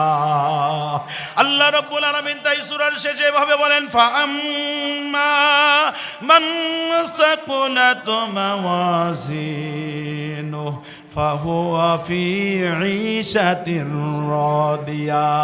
একবারে যত শক্তি আছে, এত চমৎকার কথা আল্লাহ জানালেন, একবারে সবাই একটা হাত আকাশের দিকে তুলে দিয়া জোরে সোরে বলেন তো আল্লাহু আকবার, লিল্লাহি তাকবীর। আল কোরআনের আলো, আল ইসলামের আলো, লিল্লাহি তাকবীর। আহারে আমার আল্লাহ বললেন, ফাআম্মা মান সাকুলাত মাওয়াজিনু, তোমার নেকির পাল্লাটা যখন ভারী হয়ে যাবে, ফাহুয়া ফি ঈশাতির রাদিয়া, তার মানে তুমি চিরসুখীর জান্নাতি জীবন পেয়ে গেলা। ওই জান্নাতের মধ্যে গিয়ে তুমি যা চাইবা তাই পেয়ে যাবা। আরো চিৎকার করে গান সুবহানাল্লাহ। যেই লোকটাকে, শেষ লোকটাকে জ্বালিয়ে পুড়িয়ে শেষ করে একদম লাস্ট জান্নাতে দেওয়া হবে, ওই জান্নাতে দেওয়ার পরে জান্নাতের ভিতরে ঢোকার সময় বলবে, আল্লাহ সব জায়গায় তো প্রায় লক হয়ে গেছে, আমার তো থাকারই জায়গা নাই, আমি কোন জায়গায় যাব? আবু হায়াতের মধ্যে গোসল করে দিয়া নতুন করে 33 বছরের যুবক বানাইয়া জান্নাতি মানুষ বানাইয়া আল্লাহ বলবেন, বান্দারে টেনশন করো না, তুমি সর্বশেষ জান্নাতি। তুমি মনে করছো যে লঞ্চের সব কিছু লক হয়ে গেছে, এরপরেও আমি আল্লাহ তোমার জন্য 10 দুনিয়ার মতো একটা জান্নাত আমি আল্লাহ তৈরি করে রেখেছি। আর জোরে কান সুবহানাল্লাহ। মা তাশতাহি আনফুসুকুম, ওই জান্নাতে তুমি যা চাইবা তাই পেয়ে যাবা। জোরে কান সুবহানাল্লাহ। আবার নেকির পাল্লা যখন হালকা হয়ে যাবে, ওয়া আম্মা মান খাফফাত মাওয়াজিনু ফাউম্মুহু হাবিয়া, বলা হয়েছে নেকির পাল্লা ভারী হয়ে যাওয়া মানে তোমাকে জাহান্নামের মধ্যে প্যাকেট করে দেওয়া হবে। জোরে পড়েন নাউযু বিল্লাহি মিন যালিক। সম্মানিত হাজিরিন, এই জন্য আমি আপনাদের কাছে যেই বক্তব্য, যে কথাটি ক্লিয়ার করতে চেয়েছি, আমি বোঝাতে চেয়েছি, এই দুনিয়া আমাদের জন্য শেষ নয়, এই দুনিয়ার রাজত্ব আমাদের জন্য শেষ রাজত্ব নয়, এই দুনিয়ার গর্ব অহংকার আমার জন্য কোনো গর্ব অহংকার নয়, এই দুনিয়ার সাজ সরঞ্জামাদি আমার জন্য কোনো বিষয় নয়। আমার জন্য বিষয় হলো ওয়ালাল আখিরাতু খায়রুল লাকা মিনাল উলা। আল্লাহ বলেন, এই দুনিয়ার চাইতে আখিরাত তোমার জন্য অনেক বেশি সম্মানের জায়গা আমি আল্লাহ তৈরি করে রেখেছি। জোরে কন্না সুবহানাল্লাহ। সেই চিরসুখের জান্নাতে আমরা যাইতে কারা কারা রাজি আছে? হাত উঁচু করে দেখায়। সবাই ওই জান্নাত চাই। ওই জান্নাতে যাওয়ার জন্য 5 ওয়াক্ত নামাজ পড়তে রাজি আছি তো? রাজি আছি তো ইনশাল্লাহ? সব সময় পরকালের ভয়টা অন্তরের মধ্যে রাখতে রাজি আছি তো? যে কোনো কাজের মধ্যে ওই পরকালের ভয়, জাহান্নামের ভয়, ওই কিয়ামতের ভয় যদি কলজার মধ্যে একবার মরণের ভয় যদি ঢুকে যায়, আল্লাহর কসম করে বলছি, ওই মানুষের দ্বারা সমাজের কোনো মানুষের ক্ষতি হইতে পারে না। ঠিক কিনা বলেন? ওই মরণের ভয়, ওই কিয়ামতের ভয় যদি কলিজার মধ্যে থাকে, ওই মানুষটা কখনো নামাজ কাজা করতে পারে? ওই মানুষটা কখনো কোরআন না পড়ে ছাড়ে না। ওই মানুষটা কোরআনের বিরোধিতাও করতে পারে না। ওই মানুষটারা সদা সর্বদা আল্লাহর পথে থাকে। এই জন্য আমার সম্মানীয় হাজিরিন, সন্তানাদি যারা আছে, আমাদের ছোট ভাইয়েরা ভাস্তারা যারা আছে, আমি বলবো তাদেরকে, আমাদের পার্শ্ববর্তী জায়গায় রয়েছে আমাদের হাফিজিয়া মাদ্রাসা, এই সন্তানগুলোকে হাফিজিয়া মাদ্রাসায় দিবেন। রাজি আছেন? হ্যাঁ, রাজি আছেন? পাশেই আছে ফোরকানিয়া মাদ্রাসা, ফোরকানিয়া মাদ্রাসায় দিবেন। তারপরে হলো প্রয়োজনে পাড়ায় পাড়ায় আপনারা সুন্দর করে কোরআনের পাঠশালা গড়ে তুলবেন। করা যায় না ইনশাল্লাহ? ইমাম সাহেবের নেতৃত্বে, যিনি কোরআন পড়তে একটু ভালো পারেন না, ইমাম সাহেবকে বলবেন একটু ঠিক করে দেন, হুজুর সূরা ফাতিহাটা ঠিক হয় কিনা ঠিক করে দেন, হাদিসটাইতে আমি পড়ি দেখেন তো ঠিক হয় না, সুবহানা রব্বিয়াল আলা, সুবহানা রব্বিয়াল আযীম, এই তাসবিহগুলোকে যে পড়ি হুজুর, এটার মানে কি? সারা জীবন তো পড়ে গেলাম, মানে তো বুঝলাম না। একটু অর্থগুলো বুঝবেন, মানেগুলো বুঝবেন, সূরা ফাতিহার মানেটা বুঝবেন। এই যে নামাজ পড়ি, নামাজ পড়ার সময় মন আমাদের এদিক ওদিক দৌড়াদৌড়ি করে না, না না, যতই কন একটু ছুটে ছুটে যায়। বিশ্বনবী বললেন, সল্লু সলাতান মুআদ্দিঈ, তুমি যখন নামাজে যখন দাঁড়িয়ে যাবে, নামাজে দেওয়ার পরে দাঁড়ানোর পরে তুমি চিন্তা করবে, এটাই হলো আমার জীবনের শেষ নামাজ। সুবহানাল্লাহ। নামাজে দাঁড়িয়ে তুমি মনে করবে এটাই আমার জীবনের শেষ নামাজ। আল্লাহ, যে কোনো মুহূর্তে মালাকুল মউত আমাকে এসে ঘেরাও করে আমার রূহটা নিয়ে চলে যাবে। আল্লাহ, বিশ্বনবী বলে, সল্লু সলাতান মুআদ্দি, তুমি যদি তোমার জীবনের শেষ নামাজ মনে করে নামাজে দাঁড়াইতে পারো, তাহলে তোমার নামাজে আর মনে দিক ওদিক যাবে না। কথা বলেন ঠিক কিনা? যদি এখনই বলা হয় আপনার ফাঁসি হবে এই 2টা 10 মিনিটে বা 12টা 10 মিনিটে, এখন আপনার এই কয়েক মিনিট টাইম আছে, তখন একজন মুমিন কি বলে, আমাকে 2 রাকাত নামাজ পড়ার সুযোগ দেন। আপনি বলেন ওই নামাজ আর আমাদের নামাজ কি এক নামাজ? তখন শুধু হবে আল্লাহর সাথে দিদার হয়। এই জন্য বিশ্বনবী বলেন, যখনই নামাজে দাঁড়াবে মনে করবে এটাই হলো আমার জীবনের শেষ নামাজ। আর একটা হলো মনোযোগ রাখার জন্য বলতেছিলাম যে আমরা যে সূরাগুলো পড়ে, তাসবিহ তাহলিলগুলো পড়ে নামাজ আদায় করি, ওই নামাজ আদায় করা চলাকালীন সময়ের ওই দোয়া, তাসবিহ তাহলিল, সূরার অর্থগুলো বুঝে নেওয়া। আলহামদুলিল্লাহ রব্বিল আলামিন, আল্লাহ তুমি হলো এই মহান রব, এই জগতের রব। জোরে কোন সুবহানাল্লাহ। একটা একটা করে যদি অর্থ বুঝি, সুবহানা রব্বিয়াল আযীম, আল্লাহ তুমিই শ্রেষ্ঠ, তোমার চাইতে শ্রেষ্ঠ আর পৃথিবীতে কেউ নাই। এভাবে যদি বুঝে বুঝে যদি আমরা পড়ি, তাহলে আমাদের মনটা নামাজের মধ্যে থাকবে, নামাজ থেকে অন্য জায়গায় যাবে না, ঠিক কিনা আমার মা বোনেরা? এই জন্য আপনাদের কাছেও আমার এই কথাগুলো থাকবে, বিনীত অনুরোধ থাকবে, আমরা যেন আমার মা বোনেরা এই কাজটা করতে পারে। আমার মা বোনেরা 5 ওয়াক্ত নামাজ আদায় করবেন ইনশাল্লাহ। আমার মা বোনেরা আগের চাইতে নামাজের ব্যাপারে এখন যথেষ্ট যত্নবান। আমি আজকে অনুরোধ করব, এই কিয়ামত কি শুধু পুরুষের জন্য হবে নাকি মেয়েদের জন্য হবে? মা বোনদের জন্য হবে নাকি? কালকে আবার মা বোনেরা বলতে পারে খালি পুরুষের ওয়াজ করলে বাবা, আমাকে ওয়াজ তো করলে না। এই ওয়াজ কি শুধু ভাই তো হাজী সাহেব ভাই, শুধু নারী মানে পুরুষ না নারীর জন্য? সবার জন্য কিনা বলেন? সবার জন্য এই ওয়াজ। কিয়ামত হবে, নিশ্চিত হবে, 100% কিয়ামত হবে। কালকে সকালে সূর্য উদিত হওয়া যেরকম সম্ভব, কিয়ামত তার চাইতে অতি তাড়াতাড়ি হয়ে যাবে। কথা বলেন ঠিক কিনা? আল্লাহ নিজে বলেছেন কাল্লামহিল বসর, চোখের পলক ফেলতে ফেলতে এই টাইমটুকু তুমি বুঝতে পারবে না কিয়ামত শুরু হয়ে গেছে। আল্লাহু আকবার। এজন্য মা, please my dear mother and sister, আমি সবাইকে রিকোয়েস্ট করছি, মা 5 ওয়াক্ত নামাজ মা বোনেরা সহ আমরা পড়বো ইনশাআল্লাহ। রাজি আছি তো ইনশাআল্লাহ সবাই? ইনশাআল্লাহ। মায়েদের জন্য স্পেশাল কথা আর একটা হলো, মা ফরজ রোজা রাখবেন, আমরা রাখবো না। আমরাও সব ফরজ রোজা রাখবো ইনশাআল্লাহ। হ্যাঁ, আমার মায়েরা অনেক সময় ভুল করে ফেলে। ফরজ রোজার ব্যাপারে যত্নবান একটু কম, নফল রোজার ব্যাপারে খুব যত্ন, তাই না? একটু ভুল করে। ও মা, নফল রোজা তো রাখবাই মা, তোমরা দোয়া না করলে আমরা দোয়া পাবো কোথায়? রাখবা, কিন্তু সাবধান, ফরজ রোজা নির্ধারিত তোমাদের যে পিরিয়ড আছে এইটা সারা যেন তোমাদের এই রোজা সেরে না যায়। কথা বলেন ঠিক কিনা? তিন নাম্বার হলো মায়েরা, তোমাদের জন্য আমার নসিহা হলো, বিশ্বনবীর নসিহা এটা, স্বামীর নির্দেশনা মেনে চলবে। এই যে খেটে খাওয়া ভুকা নাঙ্গা শ্রমিক, দিনমজুর, অথবা কেউ চাকরি করি বাকরি করি, যে যাই করি, ব্যবসা বাণিজ্য, দিন শেষে অথবা মাস শেষে যতটুকু পয়সা মায়ের হাতে তুলে দেয়, ও মা ওটুকু নিয়েই সন্তুষ্ট থেকে তুমি আল্লাহর শুকর আদায় করবা। আল্লাহ তোমার এই সাংসারিক জীবন দুনিয়া এবং আখিরাতে বারাকা দিয়ে ভরে দিবেন। জোরে কন্যা সুবহানাল্লাহ। এই জন্য মা, এই জন্য স্বামীর ইতাআত করাটা খুবই জরুরি। স্বামীর সাথে কথায় কথায় চোখটা গরম করে কথা বলবা, তোমার সমস্ত আমলগুলো বরবাদ হয়ে যাবে। কথা বলেন। এবার মায়েরা চিন্তা করতেছে, বেটারে তোর বাপকে কয়ে যা, হেরাও কিন্তু ভালো মানুষ না, তোর বাইকারে কয়ে যা, ওরাও কিন্তু লক্ষ্য একটা সুবিধা না। আমি বলি মাঝে মধ্যে, বিশ্বনবী বলছেন, কোনো মা, কোনো স্ত্রী যদি তার স্বামীর ব্যাপারে শুধু সাক্ষ্য দেয়, আঙ্গুলটা তুলে যদি সাক্ষ্য দেয়, আল্লাহ আমার স্বামী ভালো ছিল, এই সাক্ষ্য দেওয়ার সঙ্গে সঙ্গে আল্লাহর জান্নাতটা তার জন্য ওয়াজিব হয়ে যায়। জোরে খান সুবহান। তাহলে হেগো কত বড় পাওয়ার আল্লাহ রব্বুল আলামিন এই মায়েদের দিয়েছে। কথা বলেন ঠিক কিনা? এই জন্য আমার মায়েরা সেই কাজগুলো করবে। ইমানের ব্যাপারে মায়েরা খুবই সিরিয়াস থাকবে। সন্তানদেরকে আগে কোরআন পড়া শেখাবেন, আগে দিন শেখাবেন, আগে নামাজ শেখাবেন, বিশ্ব নবীর জীবন আদর্শ শেখাবেন। আমরা যদি এই কাজগুলো করতে পারি, তাহলে আমাদের এই পরিবারগুলো একটা সুখী পরিবার হবে। আর সুখী পরিবার হওয়া মানেই হলো কিয়ামতটা আমাদের জন্য সহজ হয়ে যাবে। কিয়ামতটা আমাদের জন্য সহজ হয়ে যাওয়া মানে আমার আমলনামা ডান হাতে আসবে, আমার আমলনামা ডান হাতে আসা মানেই আমি জান্নাত পেয়ে যাব। এর চাইতে মহা সৌভাগ্যবান ব্যক্তি আর কে আছে? কথা বলেন ঠিক কিনা?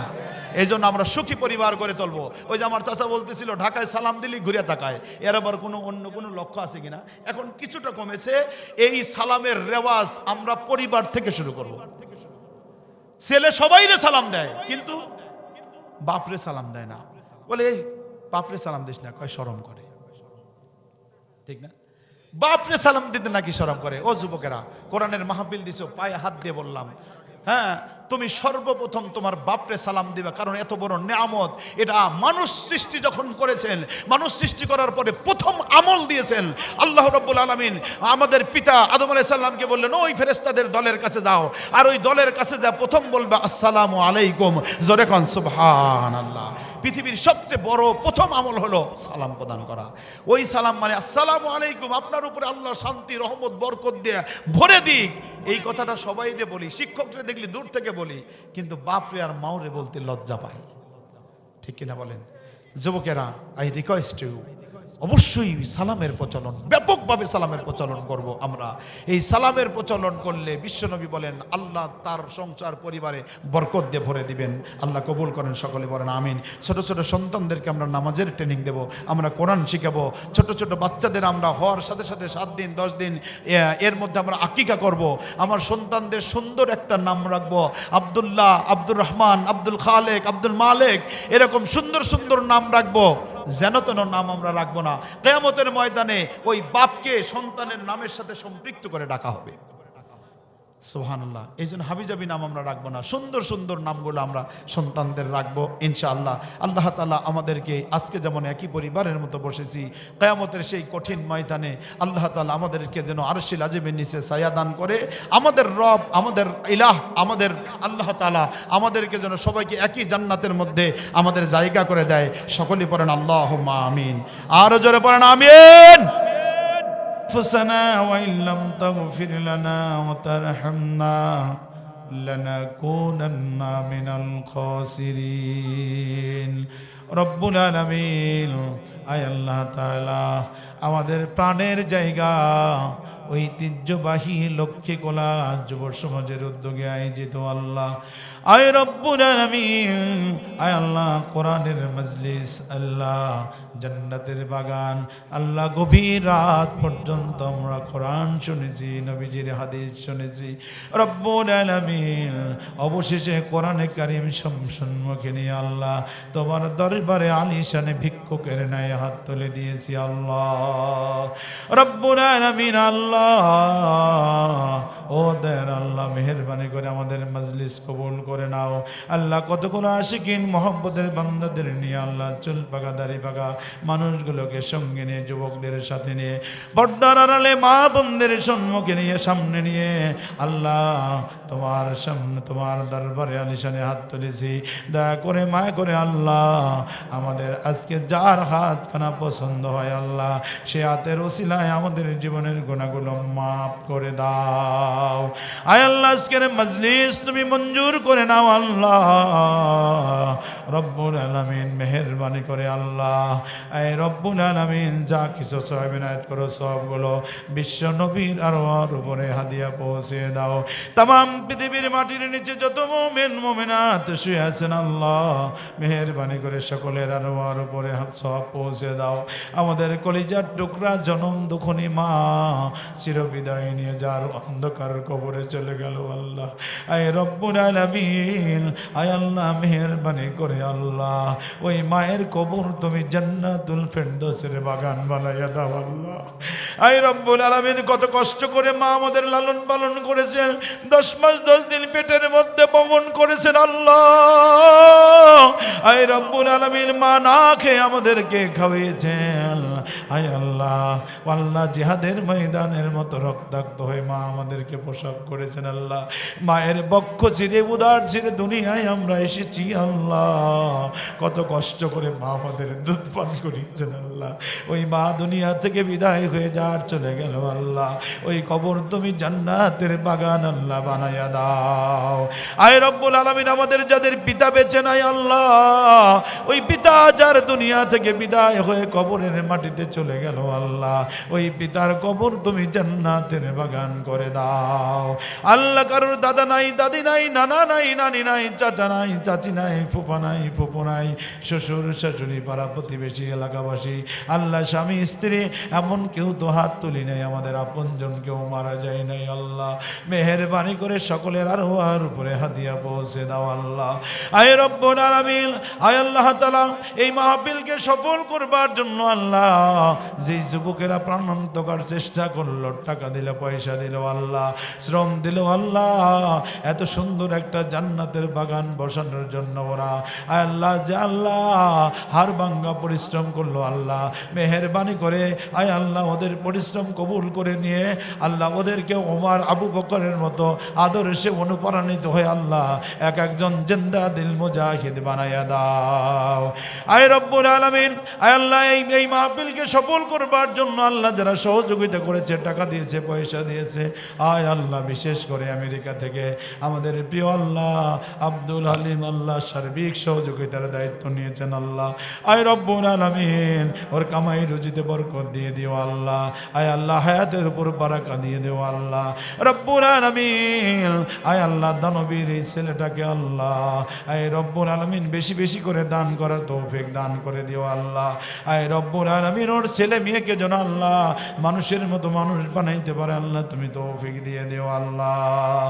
আয় রব্বুল আলামিন আরো যারা দান করেছেন আয় আল্লাহ, আয় রব্বুল আলামিন এই মাহফিলে আসলে যার কথাটা সবচেয়ে আগে ভেসে ওঠে আল্লাহ আমার প্রিয় চাচা, আমার আকবর মাস্টার চাচা আল্লাহ, জোহর থেকে কত গান গাইতো আল্লাহ, কথা বলার জন্য চেষ্টা করতো আল্লাহ, একসঙ্গে বসে খানা খাইতো আল্লাহ, কিন্তু আল্লাহ দুনিয়া থেকে চলে গেল রব্বুল আলামিন।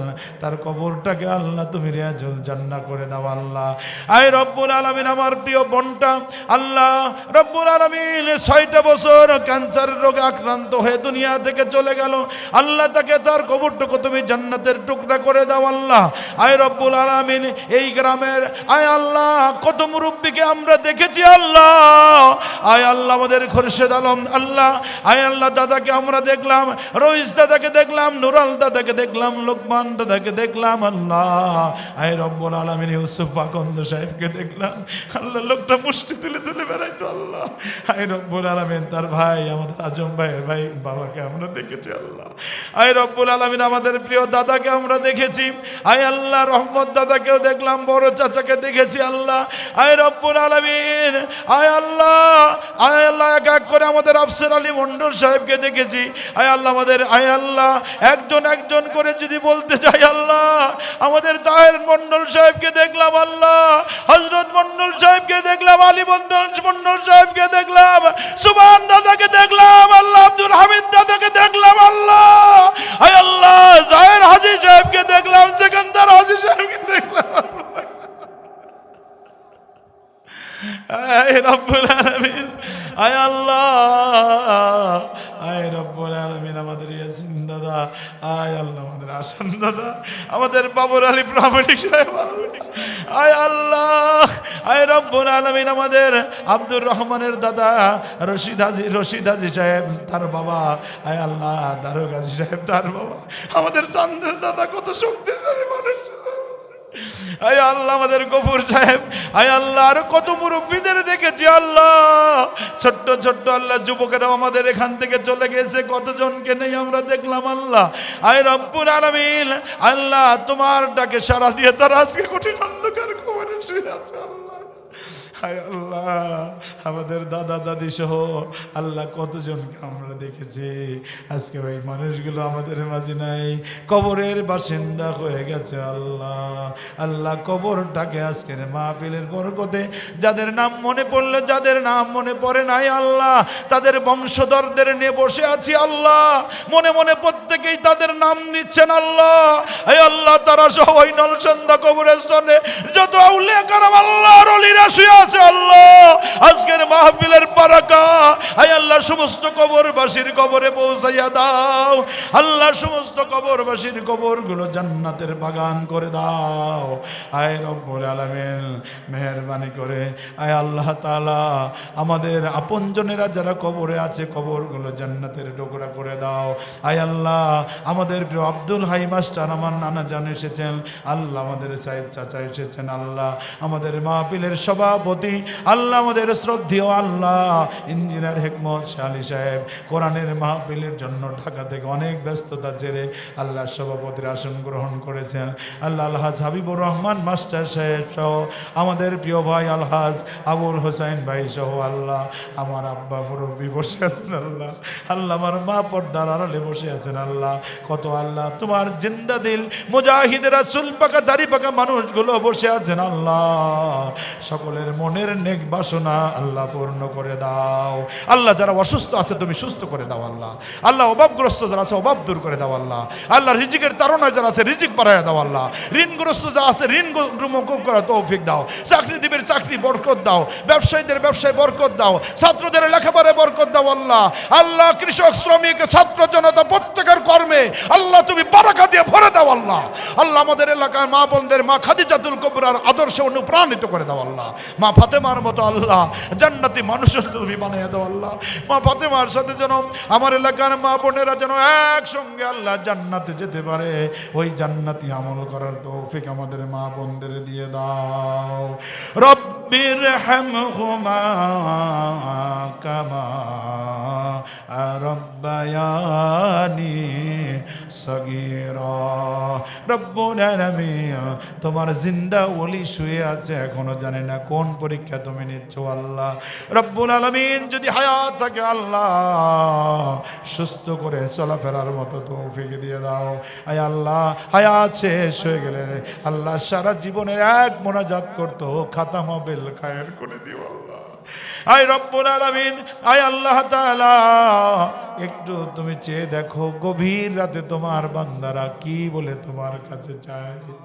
আল্লাহ তাহাজ্জুদের নামাজ রক্ত হয়ে গেছে আল্লাহ, আল্লাহ তুমি একটু দেখো না তোমার বান্দারা কি চেয়ে নেয় আল্লাহ, আল্লাহ তুমি দেখো তোমার বান্দার কি বলে, আল্লাহ তুমি দেখো তোমার বান্দার কি বলে কি চায় আল্লাহ।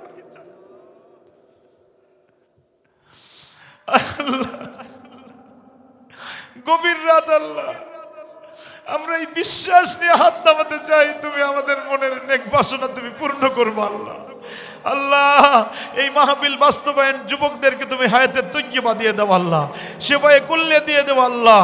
আয় আল্লাহ ডাক্তার তারেক, আয় আল্লাহ শফিকুল ইসলাম, ওবায়দুর রহমান সহ আল্লাহ এই যুবকের এলাকার সর্বস্তরের যুবকদেরকে আল্লাহ আয় আল্লাহ তুমি মজলিস বাস্তবায়ন করার জন্য ওদের কবুল করেছো আল্লাহ। বংশ পরস্পরায় কিয়ামত পর্যন্ত এই মাহফিল যেন জিন্দা থাকে আল্লাহ তুমি তৌফিক দান করে দিও আল্লাহ।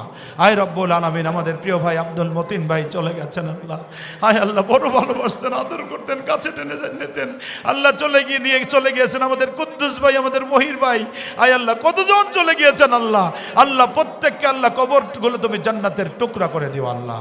আয় আল্লাহ মেহেরবানি করে যা বলতে পেরেছি আর যা পারি নাই আল্লাহ আমাদের জন্য কল্যাণকর আল্লাহ দুনিয়া এবং আখিরাতের হাসানা তুমি দিয়ে দাও আল্লাহ।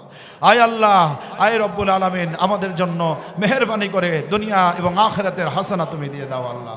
আয় আল্লাহ মেহেরবানি করে রব্বুল আলামিন আমাদের সকল অকল্যাণ থেকে আমাদেরকে তুমি হেফাজত করে দিও আল্লাহ। গভীর রাত আল্লাহ তোমার বান্দাদের কষ্ট দিলাম আল্লাহ, আয় রব্বুল আলামিন তোমাদের বান্দাদের এই প্রত্যেকটি নিঃশ্বাস শ্বাস প্রশ্বাস আয় আল্লাহ আমলের খাতা যেন বড্ড আকারে ধারা পড়ে আল্লাহ তুমি তৌফিক দান করে দিও। সুবহানা রাব্বিকা রব্বিল ইজ্জাতি আম্মা ইয়াসিফুন ওয়া সালামুন আলাল মুরসালিন والحمد لله رب العالمين اللهم اجعل آخر كلامنا عند الموت لا إله إلا الله محمد رسول الله صلى الله عليه وسلم. السلام عليكم ورحمة الله وبركاته.